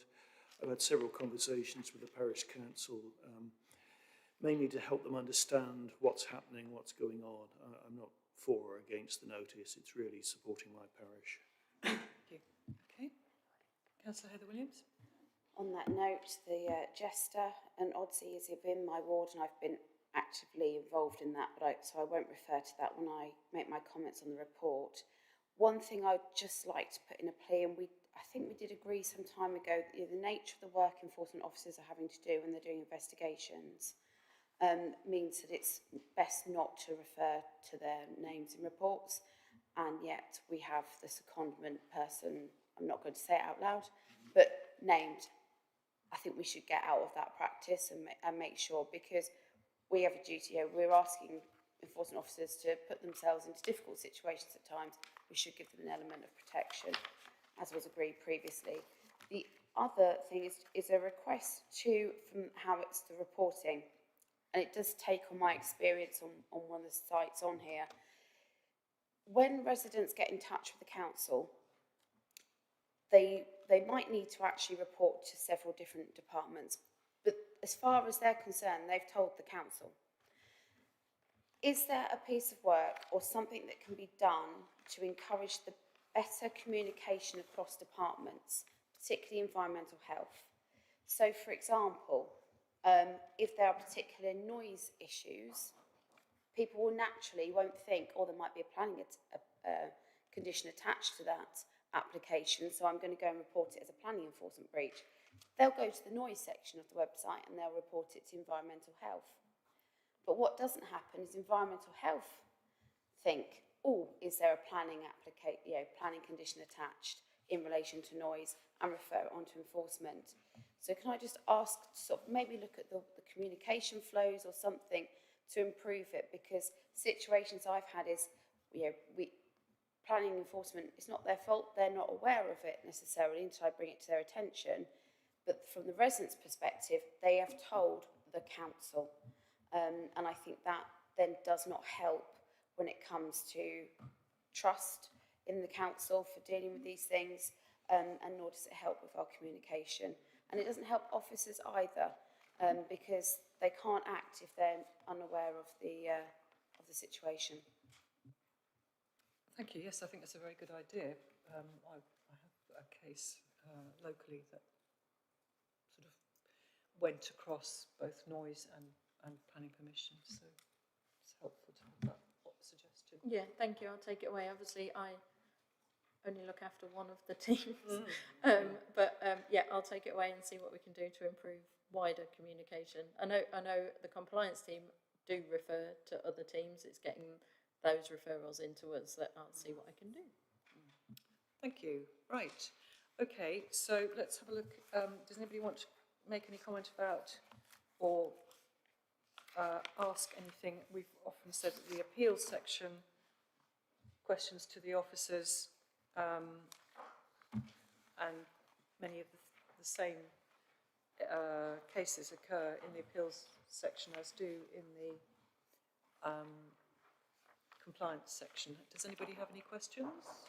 And I know, I'll just, for the record, Heather Williams has left the room, as she said she would.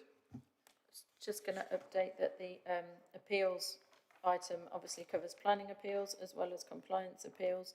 The first table, which goes over the leaf, is the decisions received.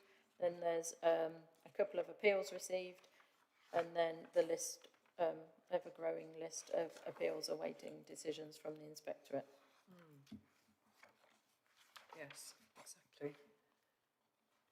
Can I just ask, one of the things I have raised with you informally is the headings of these different appendices. And I just wondered if there's any way we can make them, no, the classic one for me is Appendix 5 on our page 83, is the appeals pending statement. And it's the appeals pending statement, but is that from our officers or from an inspector? So just to clarify, inspectors don't do statements, inspectors do the decision. So those ones that are showing, which will be Appendix 4, appeals awaiting decision from inspectorate, they're the ones where we are waiting something from the inspectorate. Yep. Appendix 5 are those appeals that have been received over the last 6-8 weeks, and we have statements due, and it shows when the statements are due by. So those ones are included because, for example, members may wish to make comments themselves, so they know at what point their comments are due by. However, I can ask for the headings to be changed by the team who produces them. Maybe if it could just say something like statement from local planning LPA. authority. Yep, I can amend it to that. Helpful. Thank you.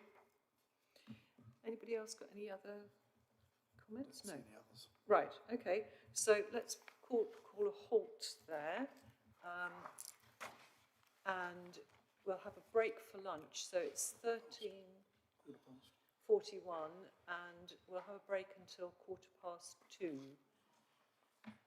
Thank you. Thank you very much to the members at the back, the members of the public at the back. I apologise for the delay. Okay. Thank you very much, members. So if you could take us offline for now.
Try one.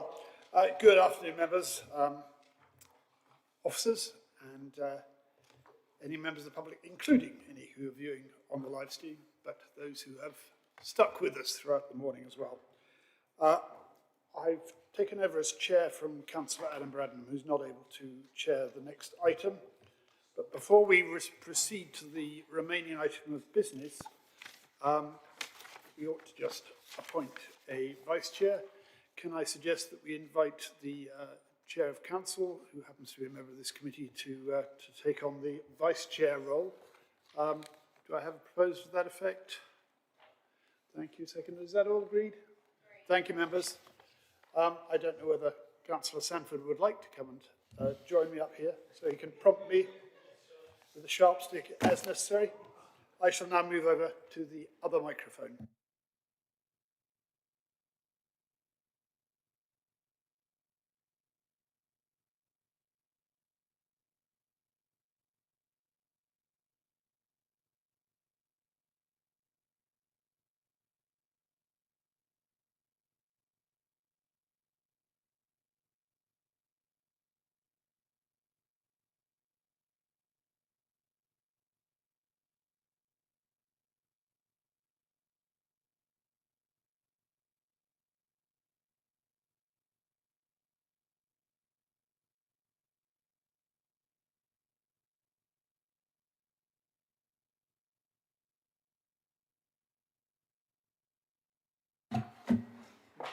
We proceed to our remaining item of business, agenda item 6, which is application number 25-10358 full in relation to land west of Church End, Arrington. The report starts on page 51 of your printed papers, and I call on Tom Gray, the principal planner, to present the report. Thank you, Chair. The application is 25/01358 full at land west of Church End, Arrington. It's a retrospective change of use of land to leisure and tourism, sui generis use, to support a Highland cow petting farm enterprise, and the siting of 4 temporary buildings, 1 portable horse trailer, and 6 afternoon tea pods, and the provision of hard standing. Before I get into my presentation, a verbal update regarding paragraph 20.12 of the officer report regarding a leasing agreement. So prior to this meeting, at the request of officers, a leasing agreement between the owner of Hardwick Arms and Highland Cow Cottage has been received from the applicant, which specifies 10 parking spaces for use by the tea room and the Hardwick Arms. However, after reviewing this agreement is unsigned by any of the parties and therefore is not a valid leasing agreement. Notwithstanding this matter, refusal reason 4 concerning inadequate parking arrangements for the Highland Cow experience remains as set out in the officer report.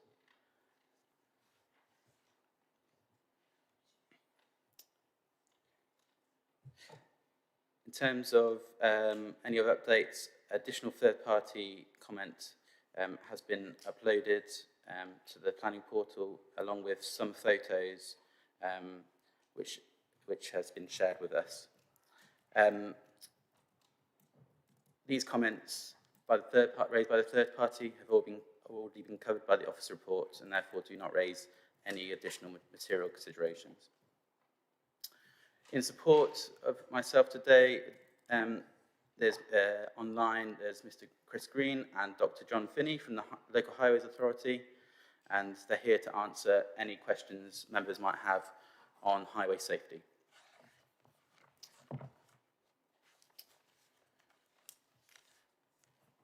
So the application is to the northwest of Arrington. The application site is to the northwest of Arrington, denoted by this red line here on the left-hand side where my laser pointer is. The applicant also owns the area of blue line land to the north of the red line land. In terms of the additional red line location plan, this is where the parking is, the customer parking. And I'll get into sort of distances and the wider area in a moment.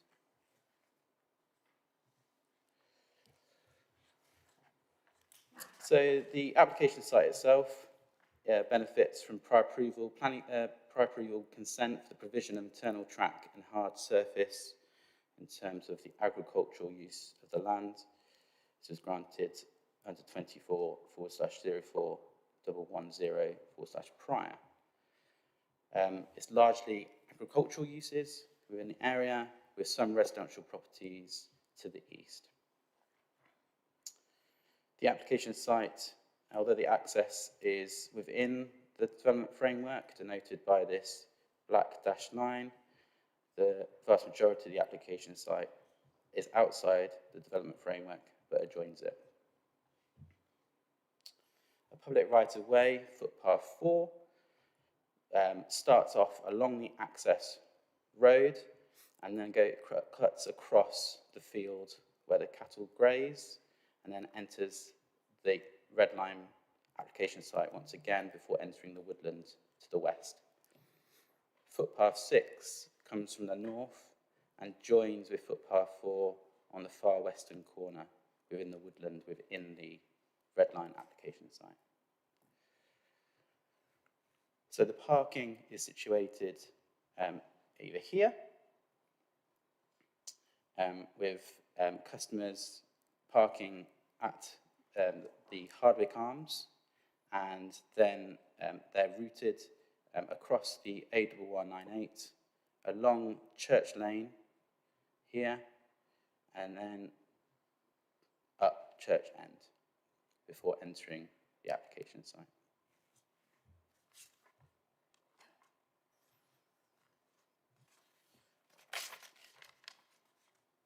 Here is an aerial image taken from this year, showing the application site, showing the two fields in which the cattle graze, and then the forest, the sort of woodland area to the west, the access track and hard standing, and just about make out sort of the temporary buildings, and within the woodland, the afternoon teapods.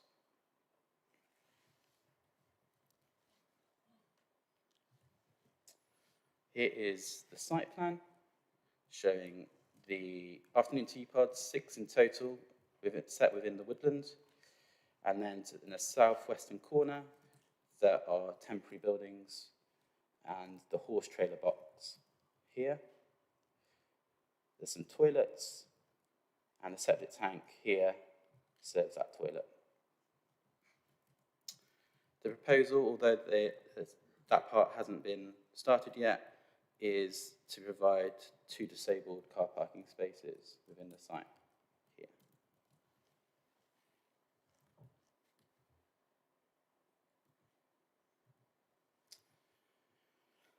So the application, part of the application is for the change of use of the land. So the field would remain in agricultural use. Part of the land is going to change to mixed use, so mixed leisure, tourism, agricultural, denoted by this blue hatched line, and then the red hatched line is for mixed leisure, tourism, and the woodland.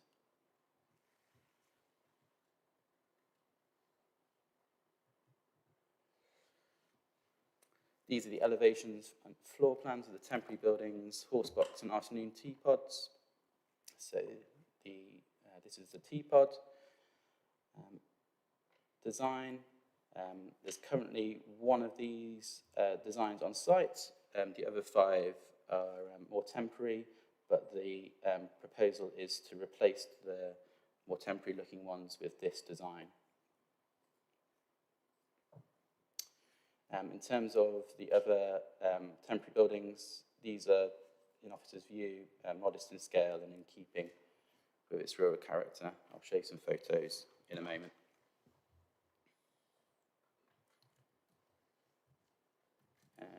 So this is the application site, looking towards the east of the site. So we've got the cows who are in the field there, and looking down the access track to the residential properties further to the east. On the right-hand side here, we've got the temporary buildings and the horse box.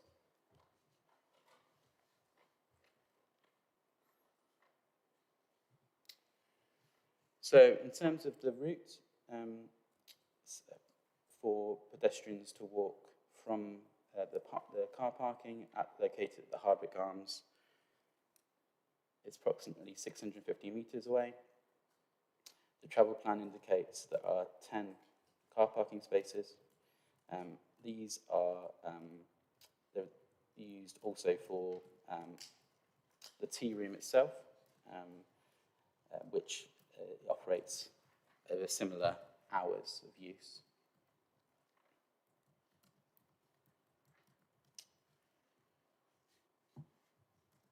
So in terms of just going to talk through with members, especially those who were unable to attend the site visit last week, just on the sort of the routing for people from the car park.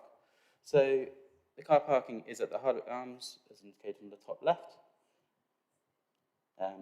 That's situated at the end of Newell Close, which comes off from the A198. People then have to cross the A198 across onto the other side of the road. There's currently no pedestrian crossing here. Then customers go along the footway on the northern side of Church Lane. There isn't any lighting along Church Lane or Church End. And then once they turn onto Church End itself, the carriageway is in shared use with vehicles.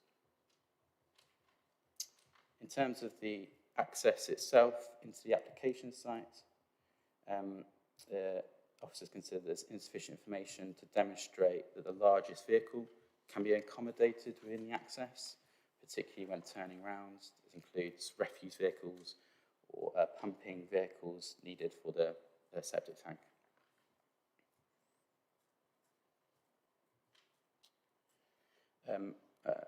This slide just shows the leisure routes around. I know this was a question raised at the site visit on sort of the wider potential network of footpaths and cycle routes. These are leisure routes. They're not designated public rights-of-ways. So they include the Harcombe Low Way, which comes from the east towards Wimpole and then goes south along the A198 before turning to the southeast. And the Clopton Way comes from the east and then goes up Church Lane, Church End, and then follows the alignment of footpath 4 across the application site. So these are not designated routes, and there's no indication that these are safe for use by cyclists or pedestrians. These are tourist leisure routes. There's also a byway, a cycle byway, which forms part of the national cycling tourist network, indicated by brown signs, which indicates a tourism route. Again, these are not, there's no indication that these are safe for cycle routes. They follow the alignment of carriageways and roads, main roads.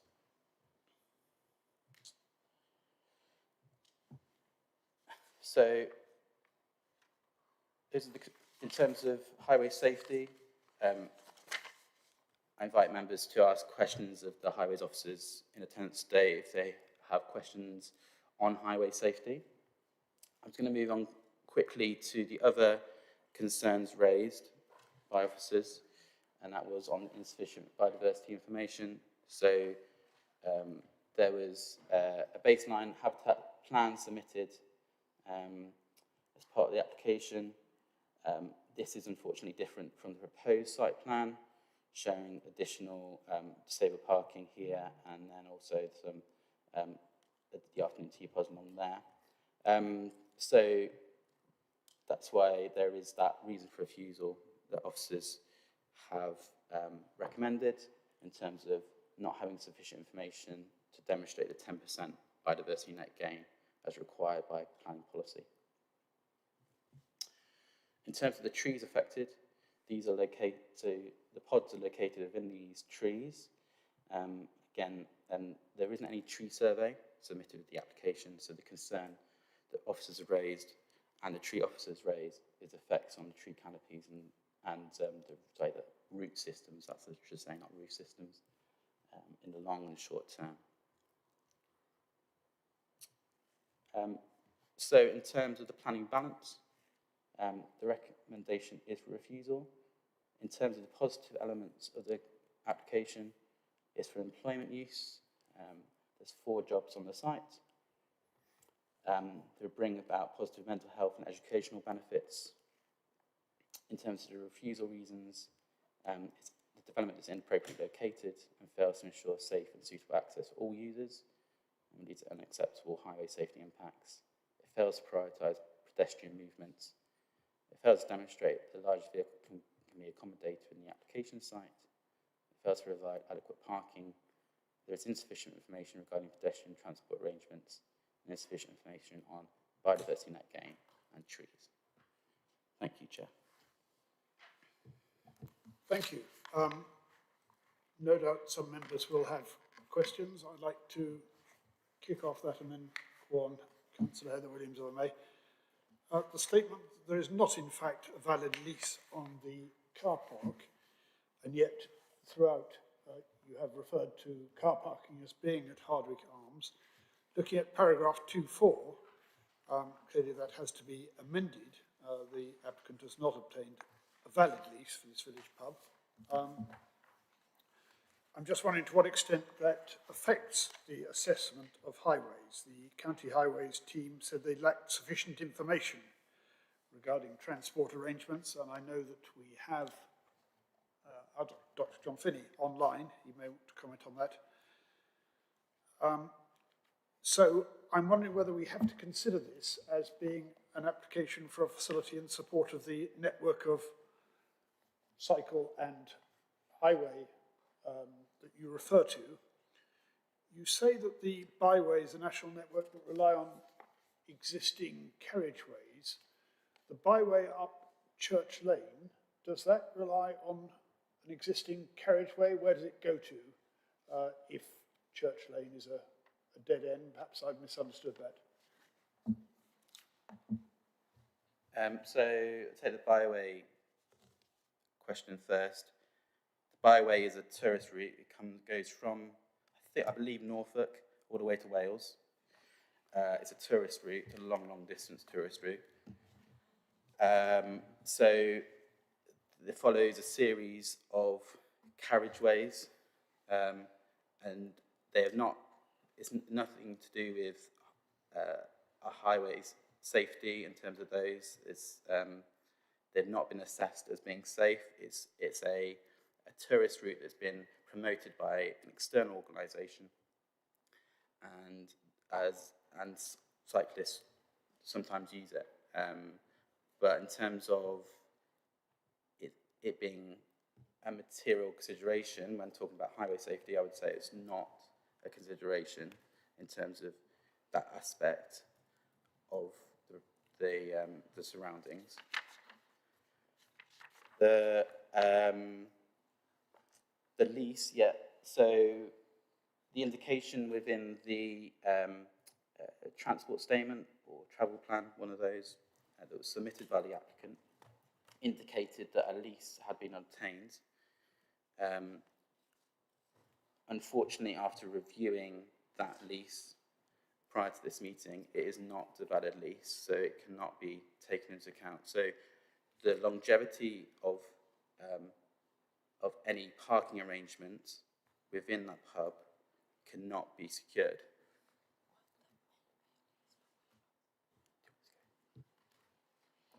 Rebecca. If I can just jump in at that point. So we asked for a copy of the lease. The copy of the lease that we were given was unsigned. That is why we're saying we haven't had sight of a confirmed lease. So not that it shouldn't be taken into consideration because the applicants have advised they have one. However, we have not had sight of it. The copy we have is not signed by either side, and we only got that this morning, but the copy we've got That isn't. doesn't necessarily say that there isn't a signed copy. We've just not had sight of it. Understood. And I did wonder whether we should ask Dr. John Finney, who's online, about whether any of this information affects the County Highways assessment, which I think is at paragraph 6.8. Are you there, John? I am, sir. Good afternoon, ladies and gentlemen of the committee. The answer to your question, Councillor, is it doesn't in reality, because we've always raised concerns about the parking at Pemberton Arms. Initially, the red line didn't include the car park, and there was no indication of where the parking would be. From the information provided just now, clearly the lease provided to the planning authority is not valid, it is not signed. Therefore, the concerns the highway authority still stand in so much as we have no knowledge of how long the car parking in that car park will last, or even for that matter, if the applicant at the present moment actually has any agreement to park 10 cars in that car parking area at any one time. Thank you, John. Councillor Heather Williams. Thank you. Sorry, I think my question is going to be around the lease because that's quite new information to us. And I'll be honest, I found it very difficult to hear Mr. Finney there, so apologies if I have to ask him to repeat something he's already answered. So the issue is that it's not signed, so it's not valid. Completely understand that. Was there any time period referred to in the lease, even if it was potentially signed? I think it's my question. But also, is Mr. Finney saying that even if it was valid, the 10 spaces are insufficient? Do you want to answer that first and then pass to John Finney? Yeah, if I can clarify on the lease. So all I'm advising is the copy of the lease we have been provided with is not signed. I'm not saying there's not a signed lease, just that the copy that we were given this morning is not signed. And yes, there is reference in the copy of the lease we were given this morning to a 3-year period from the 1st of January 2025. However, it's a lease in relation to buildings at other Hardwick Arms as well as the car park. Understood. And So I think not part of your question was for directly. John Finney. Yes, so not directly for these 10 spaces, it's just for the site as a whole. There is reference in it to 10 parking spaces. We'll come to in a minute, John. But there's also, it refers to buildings as well, but there is a reference within it to 10 parking spaces.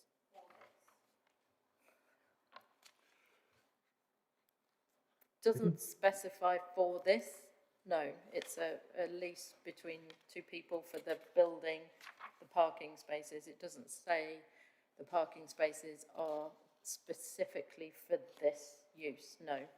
So can I clarify, there are more than 10 spaces. Are we saying that the lease only covers 10 spaces for all the activities and there is options on the others, or does the lease cover the other areas? I haven't got a plan attached to the lease. So there is only a description of where the 10 spaces are, which is immediately adjoining the building. It's only part of the building that the lease is referencing as well. It's not the whole of the Hardwick Arms. Before we come to John, just to make it clear, the applicant will be addressing us later and may be able to give some clarity on this issue. Did you want John to clarify the point? Yes, sorry, it was so crackly. He started talking about the 10 spaces. I thought he said that the 10 spaces, whether the lease was signed or not, was still insufficient for what's happening on the site.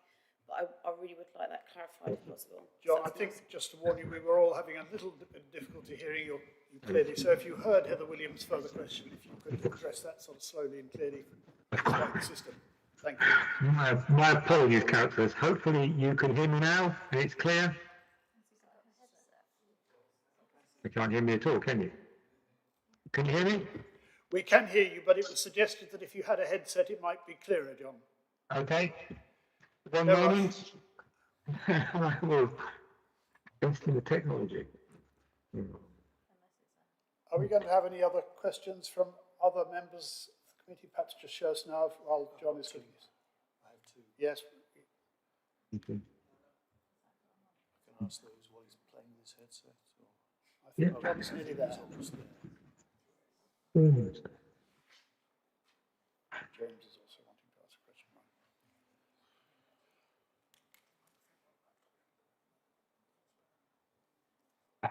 I'm sorry. Can you hear me now? Keep going. Anyway, please. Now? Try again, John. Hang on. The effect of you connecting your headset is that we now can't hear you at all, so that may not be regarded as an improvement. Is that any better? That is much better. Hooray, right, the marvels of modern science. My apologies, ladies and gentlemen. We will get there in the end. In answer to Councillor Williams' question, obviously we are concerned about the length of the lease. At the present moment, it's, well, from what's been available here, it's only for 3 years. That's not a very long time in highway terminology. Also, from the transport information provided by the client, the level of required car parking at the public house of the A1198 isn't clear to the level that's required. So we do not know at the present moment whether 10 car parking spaces is actually going to be sufficient. We've asked for clarification. We have yet to receive this. Okay. Is that clear? Does that answer your question, Councillor Williams? Yes, and just are highways aware of the other uses of the site and the sort of parameters of where this lease is, as we've now found out that it doesn't cover everything there? No, I was unaware, as the case officer said, they only received the lease this morning. I was unaware of that copy. Thank you, John. Okay, thank you. We have a couple of other questions. I don't know whether we'll need to call on you again, John. Before we call on Councillors Sanford and Councillor Rickson, I just want to follow this up a little bit, because at paragraph 2012, there is a comment. It would be helpful if the case officer could explain the status of this. This was a reference to the parking. The applicant has not provided any information on the length of this lease. We now have more information on that, or maybe less. Officers consider that temporary planning consent for no more than 2 years could be an appropriate approach. Can we just clear up that that is not an option which we are able to consider today, or is that something which members could consider today? Yeah, thank you, Chair. So the applicant has applied for permanent planning consent. So that's before us in terms of assessing that. Given that there's no valid lease, or doesn't look, there might be a valid lease, but we haven't received it. The temporary consent isn't currently an option. Thank you. In my view. Right, I think, can we go to Councillor Rickson first? Yeah. Yes, Councillor Rickson. Thank you, Chair. Hopefully it's a fairly easy or quick question. You looked at the footpaths, and then there's a footpath that goes across the site. Is that, and then you went on to talk about the leisure routes. Is that a public footpath that goes across the site? Or is that a public right-of-way? Is footpath 4 a public right-of-way, or is that, but they're just is used by leisure routes? I wasn't quite clear on that. So, yeah, thank you, Councillor.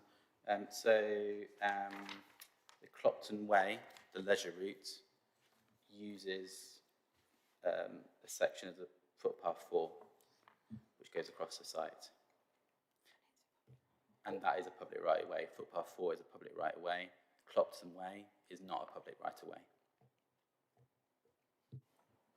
Understood. Okay, right. So that footpath is a public right-of-way.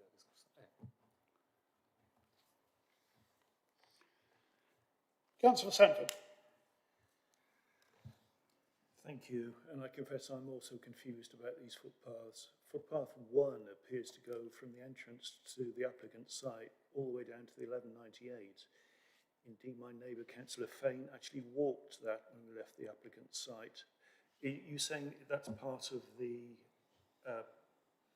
byway, or is that a public footpath? And I'll come back with the other question if you want to answer that first. Thank you, Councillor Sanford. Footpath 1 is a public right-of-way. So that goes from the end of the termination of Church End all the way to the A1198 to the east, to the north-east. So that is a public right-of-way. Is there any reason why we're sending people up Church Lane and Church End rather than that way? Is there a gap in the footpath along the 1198? I can't really comment on why the applicant has chosen that route. I can surmise that it's the quickest route, possibly. Okay. Footpath 1 goes across a field, is my understanding. Yeah. As well. That's fine. Maybe that's something the applicant can address when they speak. The other point I'd like clarification on is biodiversity net gain. It's essentially a greenfield site. I'm not quite sure how you'd add PNG to what's a greenfield site. What's actually being looked for there? So we're taking the baseline, get to the relevant slide. So when we're taking the baseline habitat plan, we look at what the habitat plan is at the point of the application. In this context, it's already got prior approval for hard standing and internal access. So that's denoted by this, the sealed surfaces, these red areas. However, the proposal in this application is to add additional sealed surfaces. So it's replacing other neutral grasslands, so in this area here, disabled parking, and it's also putting in some afternoon tea pods along here. So it's changing the habitats that are currently on site. So therefore, it requires a 10% biodiversity net gain in accordance with policy and the Environment Act 2021. Okay, thank you for that. I see that Councillor Martin Khan has a question, I suspect, on the same point. Yes, very, very similar. I just wanted to clarify whether biodiversity net gain could be supplied upon the other land which is owned by the applicant, or whether it has to be within the boundary of the site. I imagine that it could be, but I just wanted to check.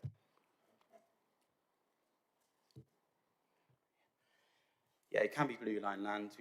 Yeah, it can be blue line land. I think the indication is to buy credits from elsewhere, but it could be blue line land also within the ownership of the applicant. That's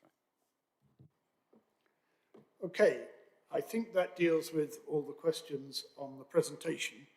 Now, we next come to the public speakers. Before I do that, I just want to go through to check that we have heard all the written statements, firstly from the objector at 86 Ermine Way, from the Parochial Church Council, from other objectors in Church End, from a written statement 6 from a supporter, and written statement 7 from a further objector. Those have all been dealt with in the presentation, I think, just to check we've been thorough. I believe that Democratic Services has put that within the agenda item. Sarah, yes, please come in. Chair, if I may, I published a supplementary document yesterday which contained all of the written statements. Have provided hard copies as well if members haven't had a chance to see them. So, hopefully members have seen all those written statements and they have been summarised by the case officer. So I think we can now move on to the public speakers. And just to explain the order in which we'll take these, start with Charlotte Murray as an objector. I'll call you in a moment. Then supporters. I think, Carl, perhaps you'll introduce yourselves when you speak. and then Parish Council Colin Wilson, and I will ask that you have the Parish Council's consent, as I'm sure you do. I think that Charlotte Murray, who is called first, has given us some images which we're going to put on screen, I believe. So if you want to come forward to the speaking desk, just explain to everyone, I will be quite firm on the 3 minutes, and where there's more than one speaker in those categories, then I'll be asking you to share your time, and as we get close to the 3 minutes, I will remind you. So, Rebecca is asking the images are put on screen before we start the 3 minutes. We'll just hang on until the images are up before we ask you to start, Mrs. Murray.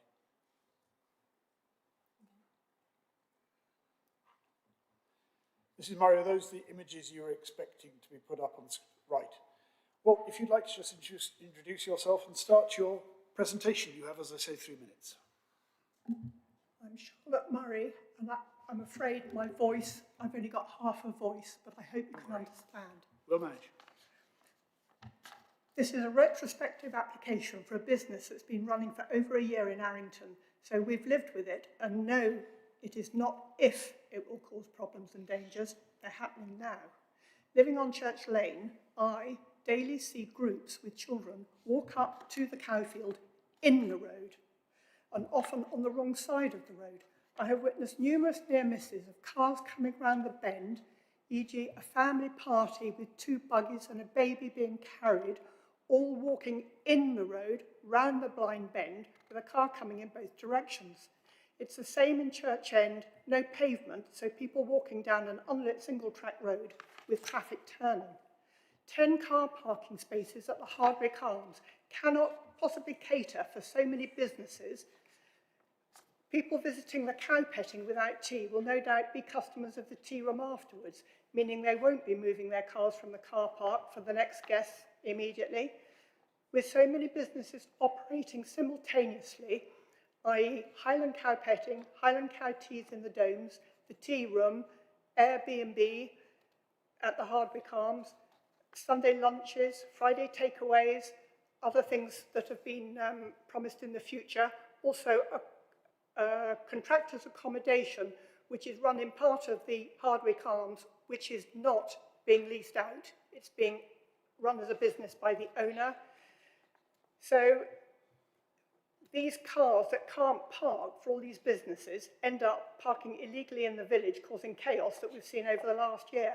Also, many visitors try their luck by driving up Church Lane and down Church End to the cowfield because they just don't want to walk. This creates a very dangerous situation with endless cars doing a 3-point turn at the end of Church End, just where pedestrians are entering and exiting the cowfield. Or they turn around in Church Lane at the junction with Church End, which is also dangerous being on a bend. The timetable does not allow the bus to be used for a visit, and residents know that cycling on the 1198 is not a safe option, so there is no safe, sustainable way to travel to Highland Cow. Parking at the Hardwick Arms is not the solution as agreed by Highways, as it would require a pedestrian crossing on the A1198 and a crossing in Church Lane, amongst a long list of other safety requirements. Would the council's insurance be valid if they go against Highways' advice that this scenario is dangerous and that the application should be refused? The Hardwick Arms have not been included in the biodiversity net gain report as required by planning, and at the moment there's a 28.45% loss in habitat units which will need to be purchased. Villagers are not interested in habitat units being purchased elsewhere to offset habitat loss in Arrington on our doorstep. In conclusion, the idea of the cows is lovely, but it's in the wrong place, and I agree with Highways and Ecology that it doesn't meet the requirements. Thank you. Now, members, we can ask questions of the case officer. We can't ask questions of Mrs. Murray. I have a question myself. Did the County Highways actually say that this would be dangerous, as was suggested there? I don't know that I heard that. I don't know whether John wants to comment on that or whether the case officers would like to. Are you there, John? I can start off. Thank you. If you like, and then refer to John.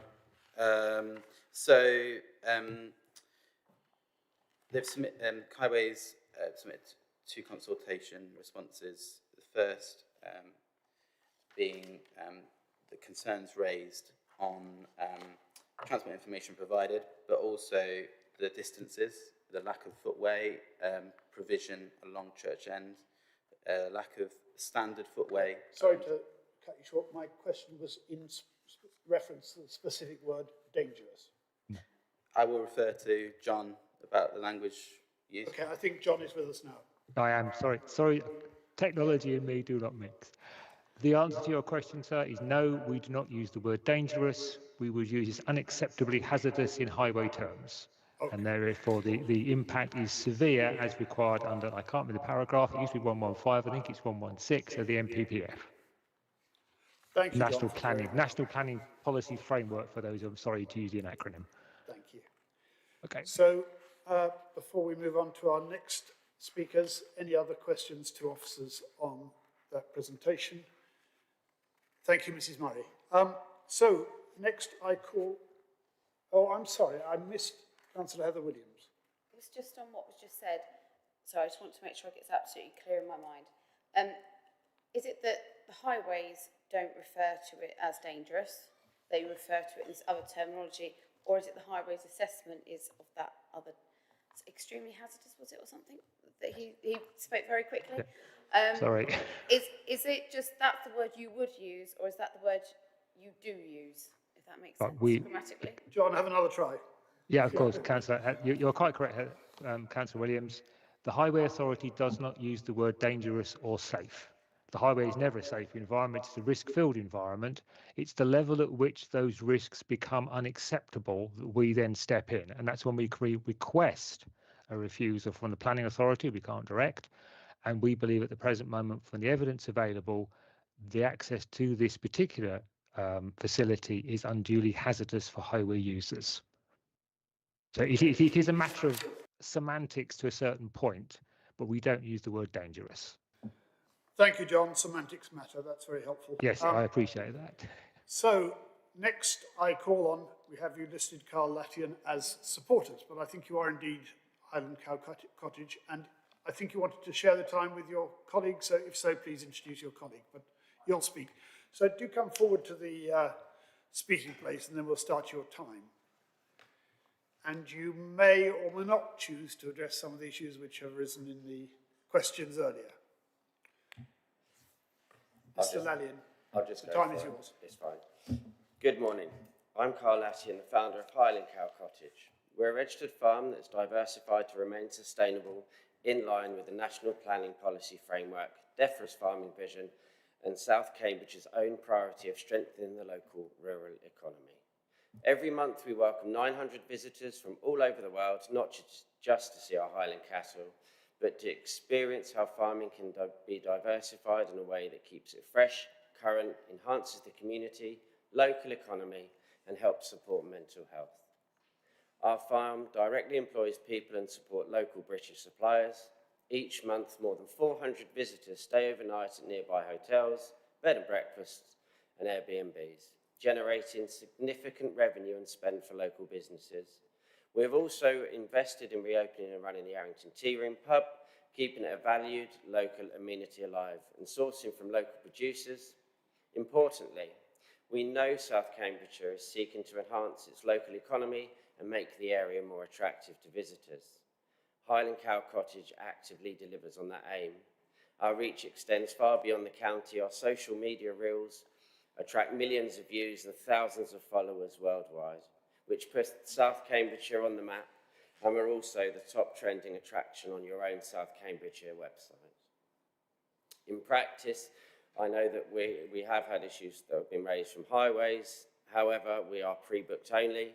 We have safe designated parking, and I have sent over the details. You should have them. I sent them last night at the tea room, which mitigates the risk of congestion and allow visitors to cross a public footpath, which is shown as a public footpath, and a byway, which is clearly signposted as a byway across the A1198. The only people that are allowed to park on site are terminally ill people and disabled people, and we have an agreement in with the neighbour to allow that to do so.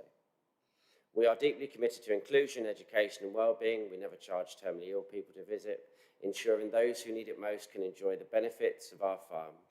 We have numerous volunteers. We partner with North Herts Council, children and adults with learning disabilities, and the College of West Anglia, where our placements have been so successful that we'd offer a young lady a full-time job as a result.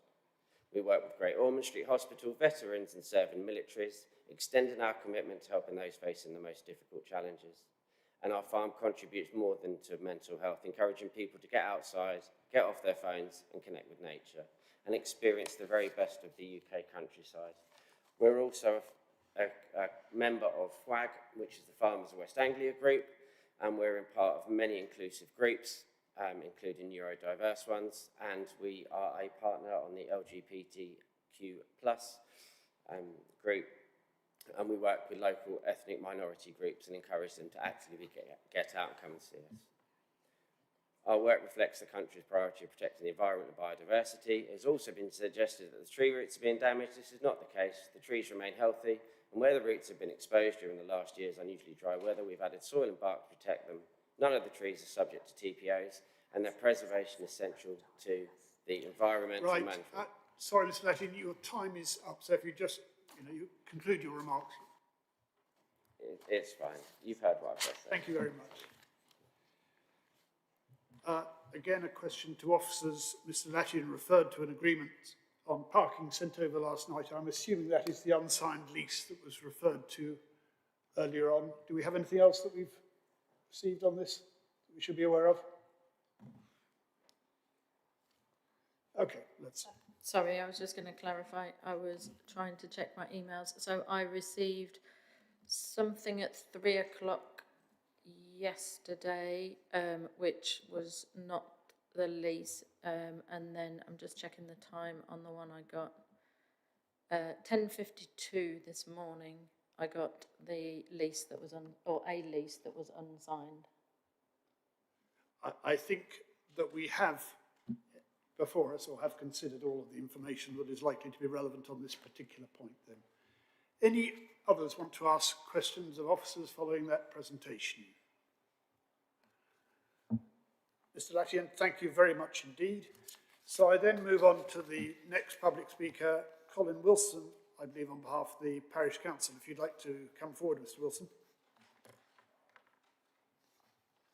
And again, I think you have a photograph that the case officer will share on screen. So if you hang on till we get the right photograph up, and then we'll start your time.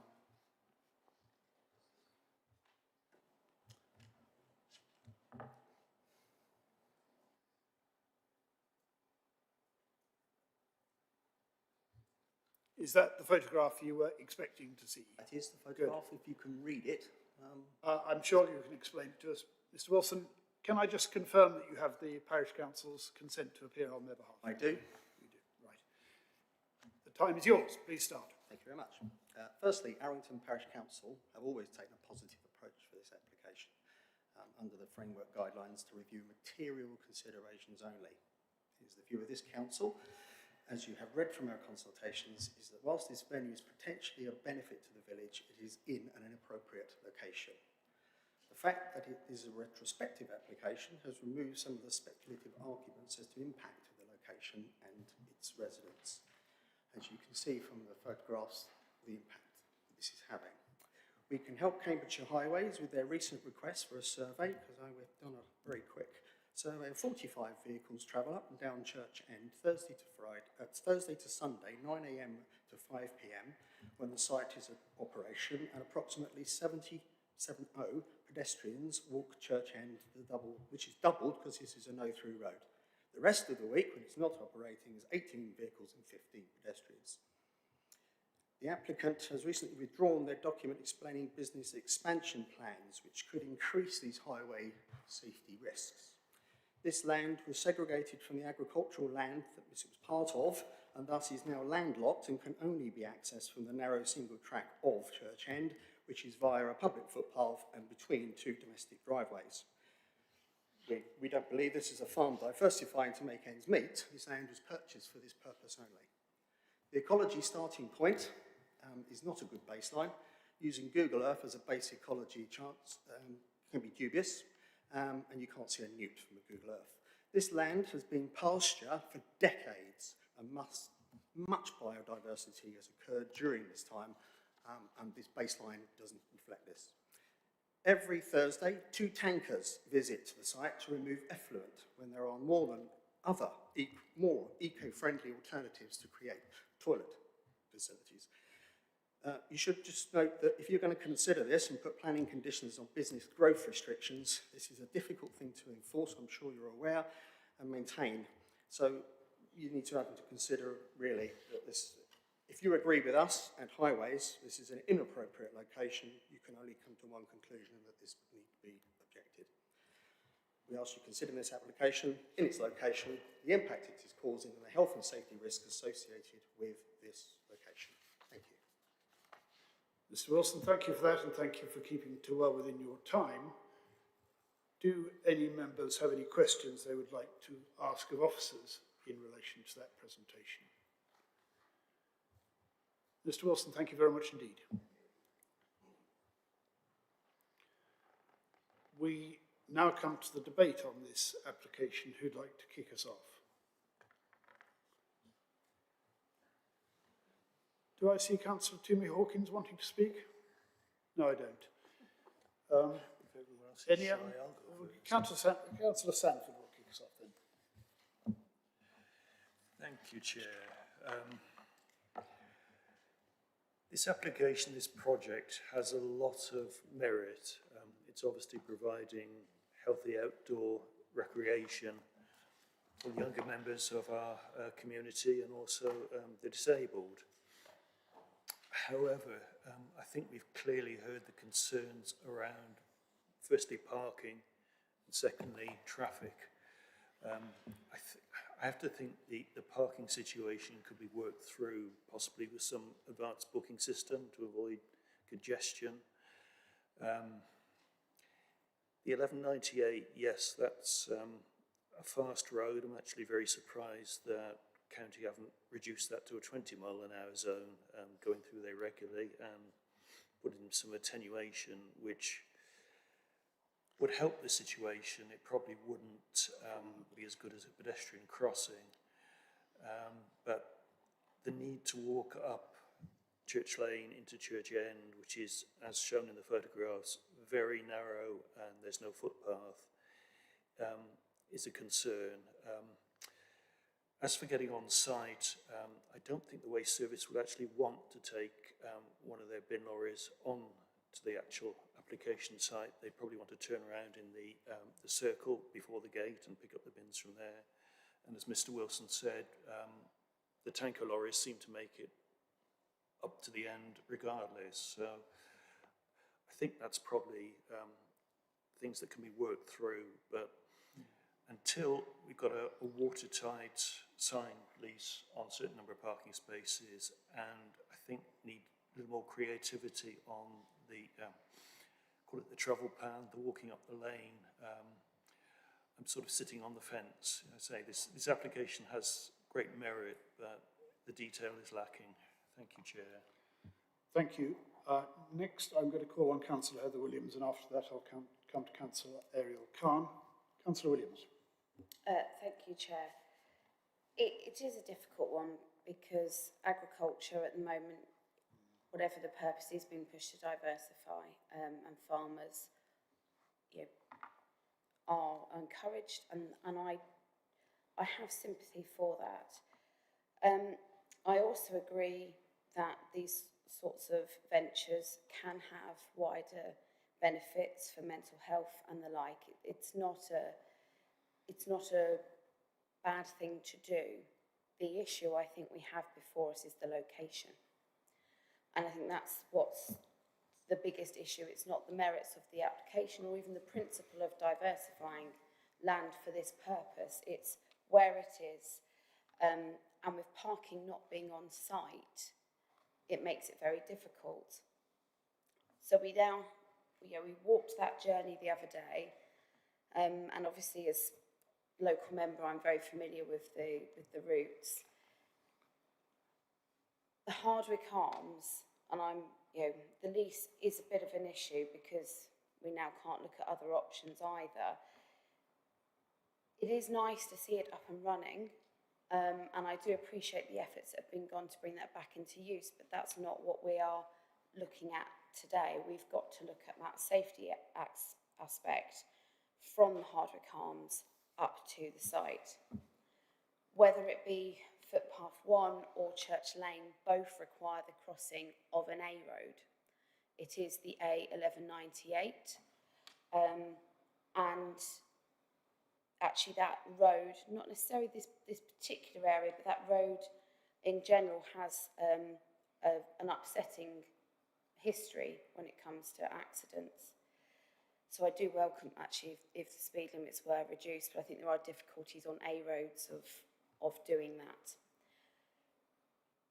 As I sit here looking at the information in front of me, and with the unduly hazardous, to use the correct terminology, of highways, none of us can see the future.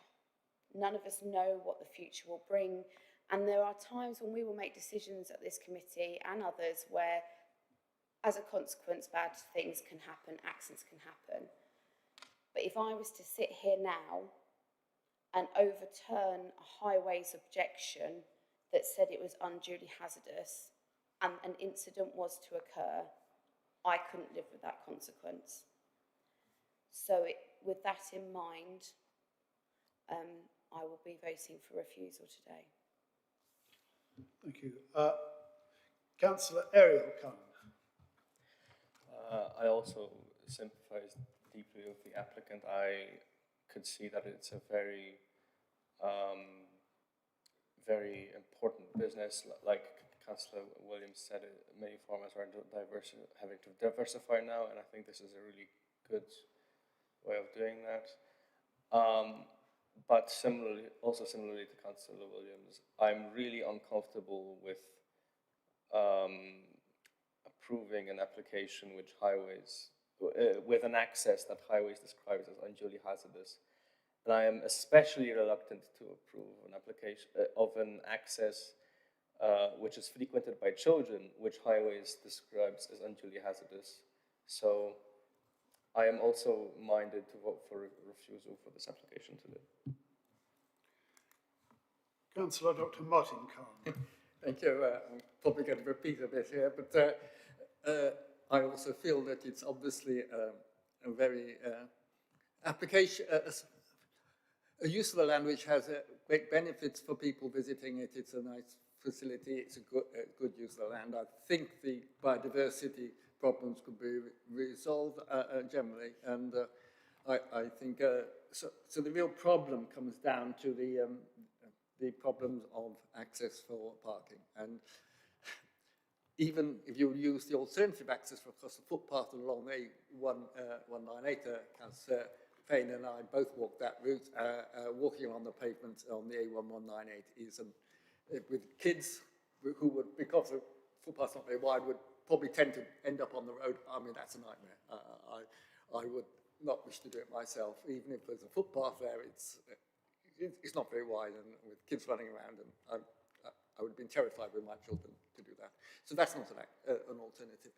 So the existing proposals are not satisfactory.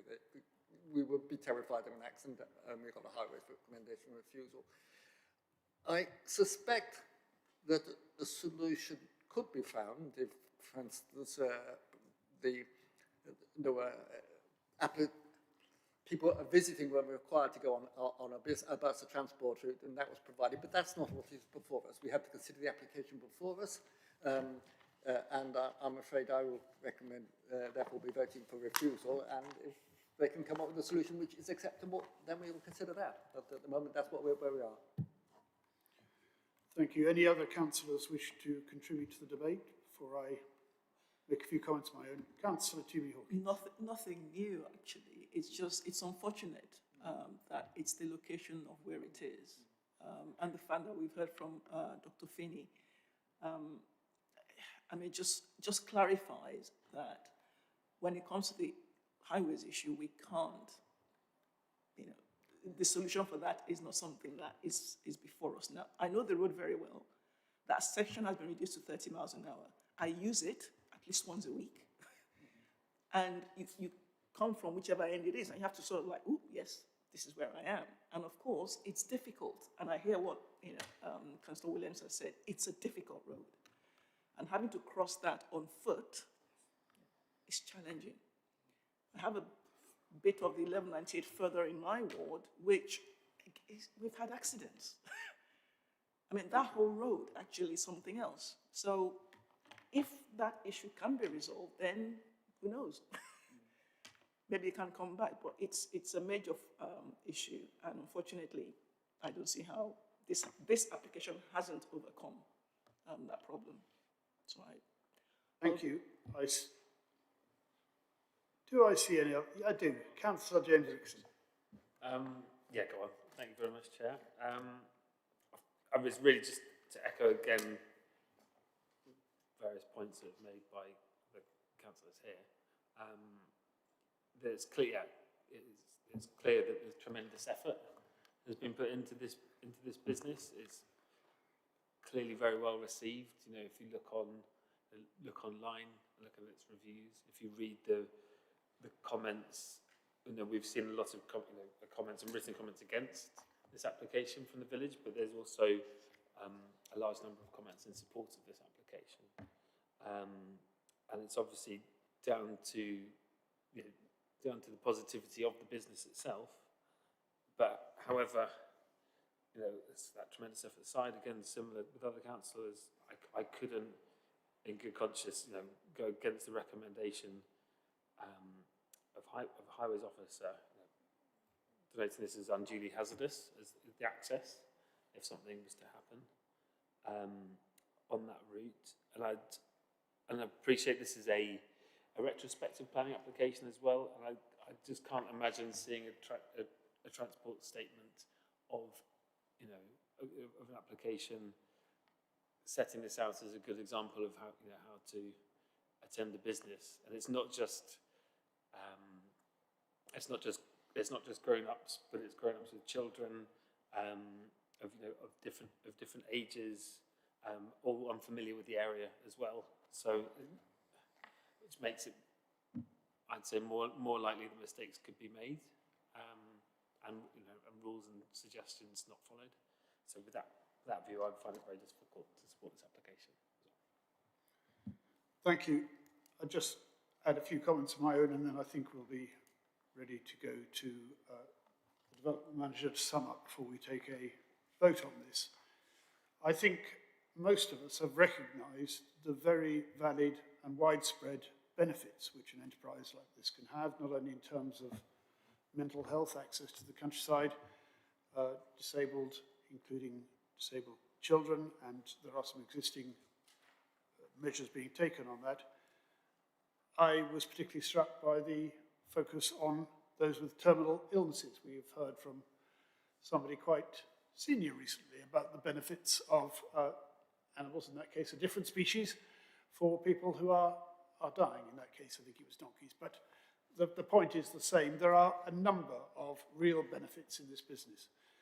And I'm sure that the views expressed by members of this committee will be taken into account by officers regardless of our decision today. The problem for us is that we have to take the decision on planning criteria. And as members have said, it is very difficult for us to take a decision contrary to a recommendation when the highways assessment is unduly, remind me of the word? Hazardous, thank you.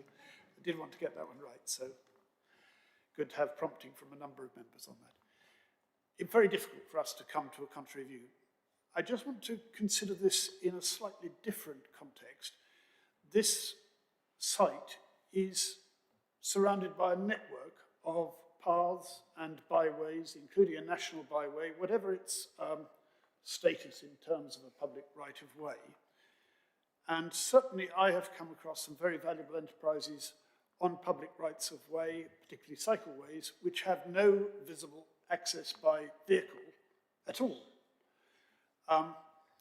In this case, the problem is that there is an access to a car park, of dubious status at the moment, and we see people taking perhaps some risks to get from there to the site.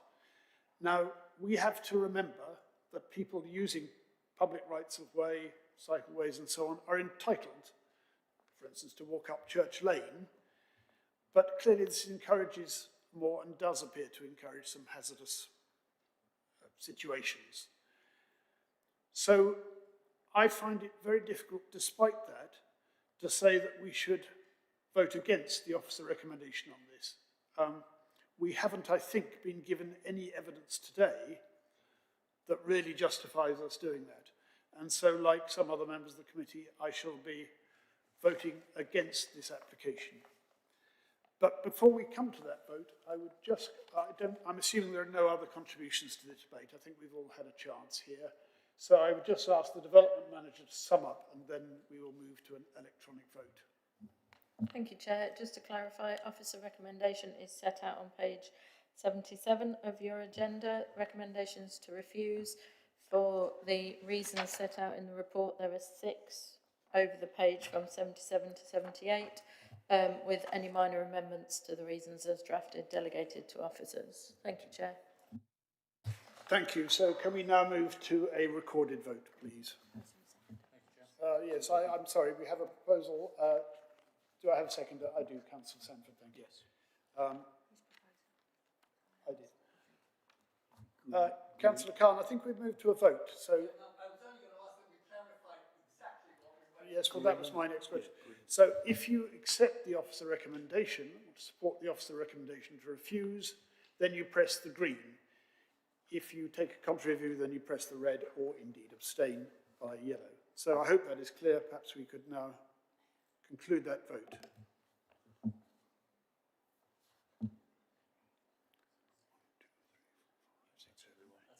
I think we've all voted, and unanimously we have supported the officer recommendation, so that application is refused. That brings us to the end of our business today, because we have already dealt with the other items before us. So I conclude this meeting at 3:22 p.m.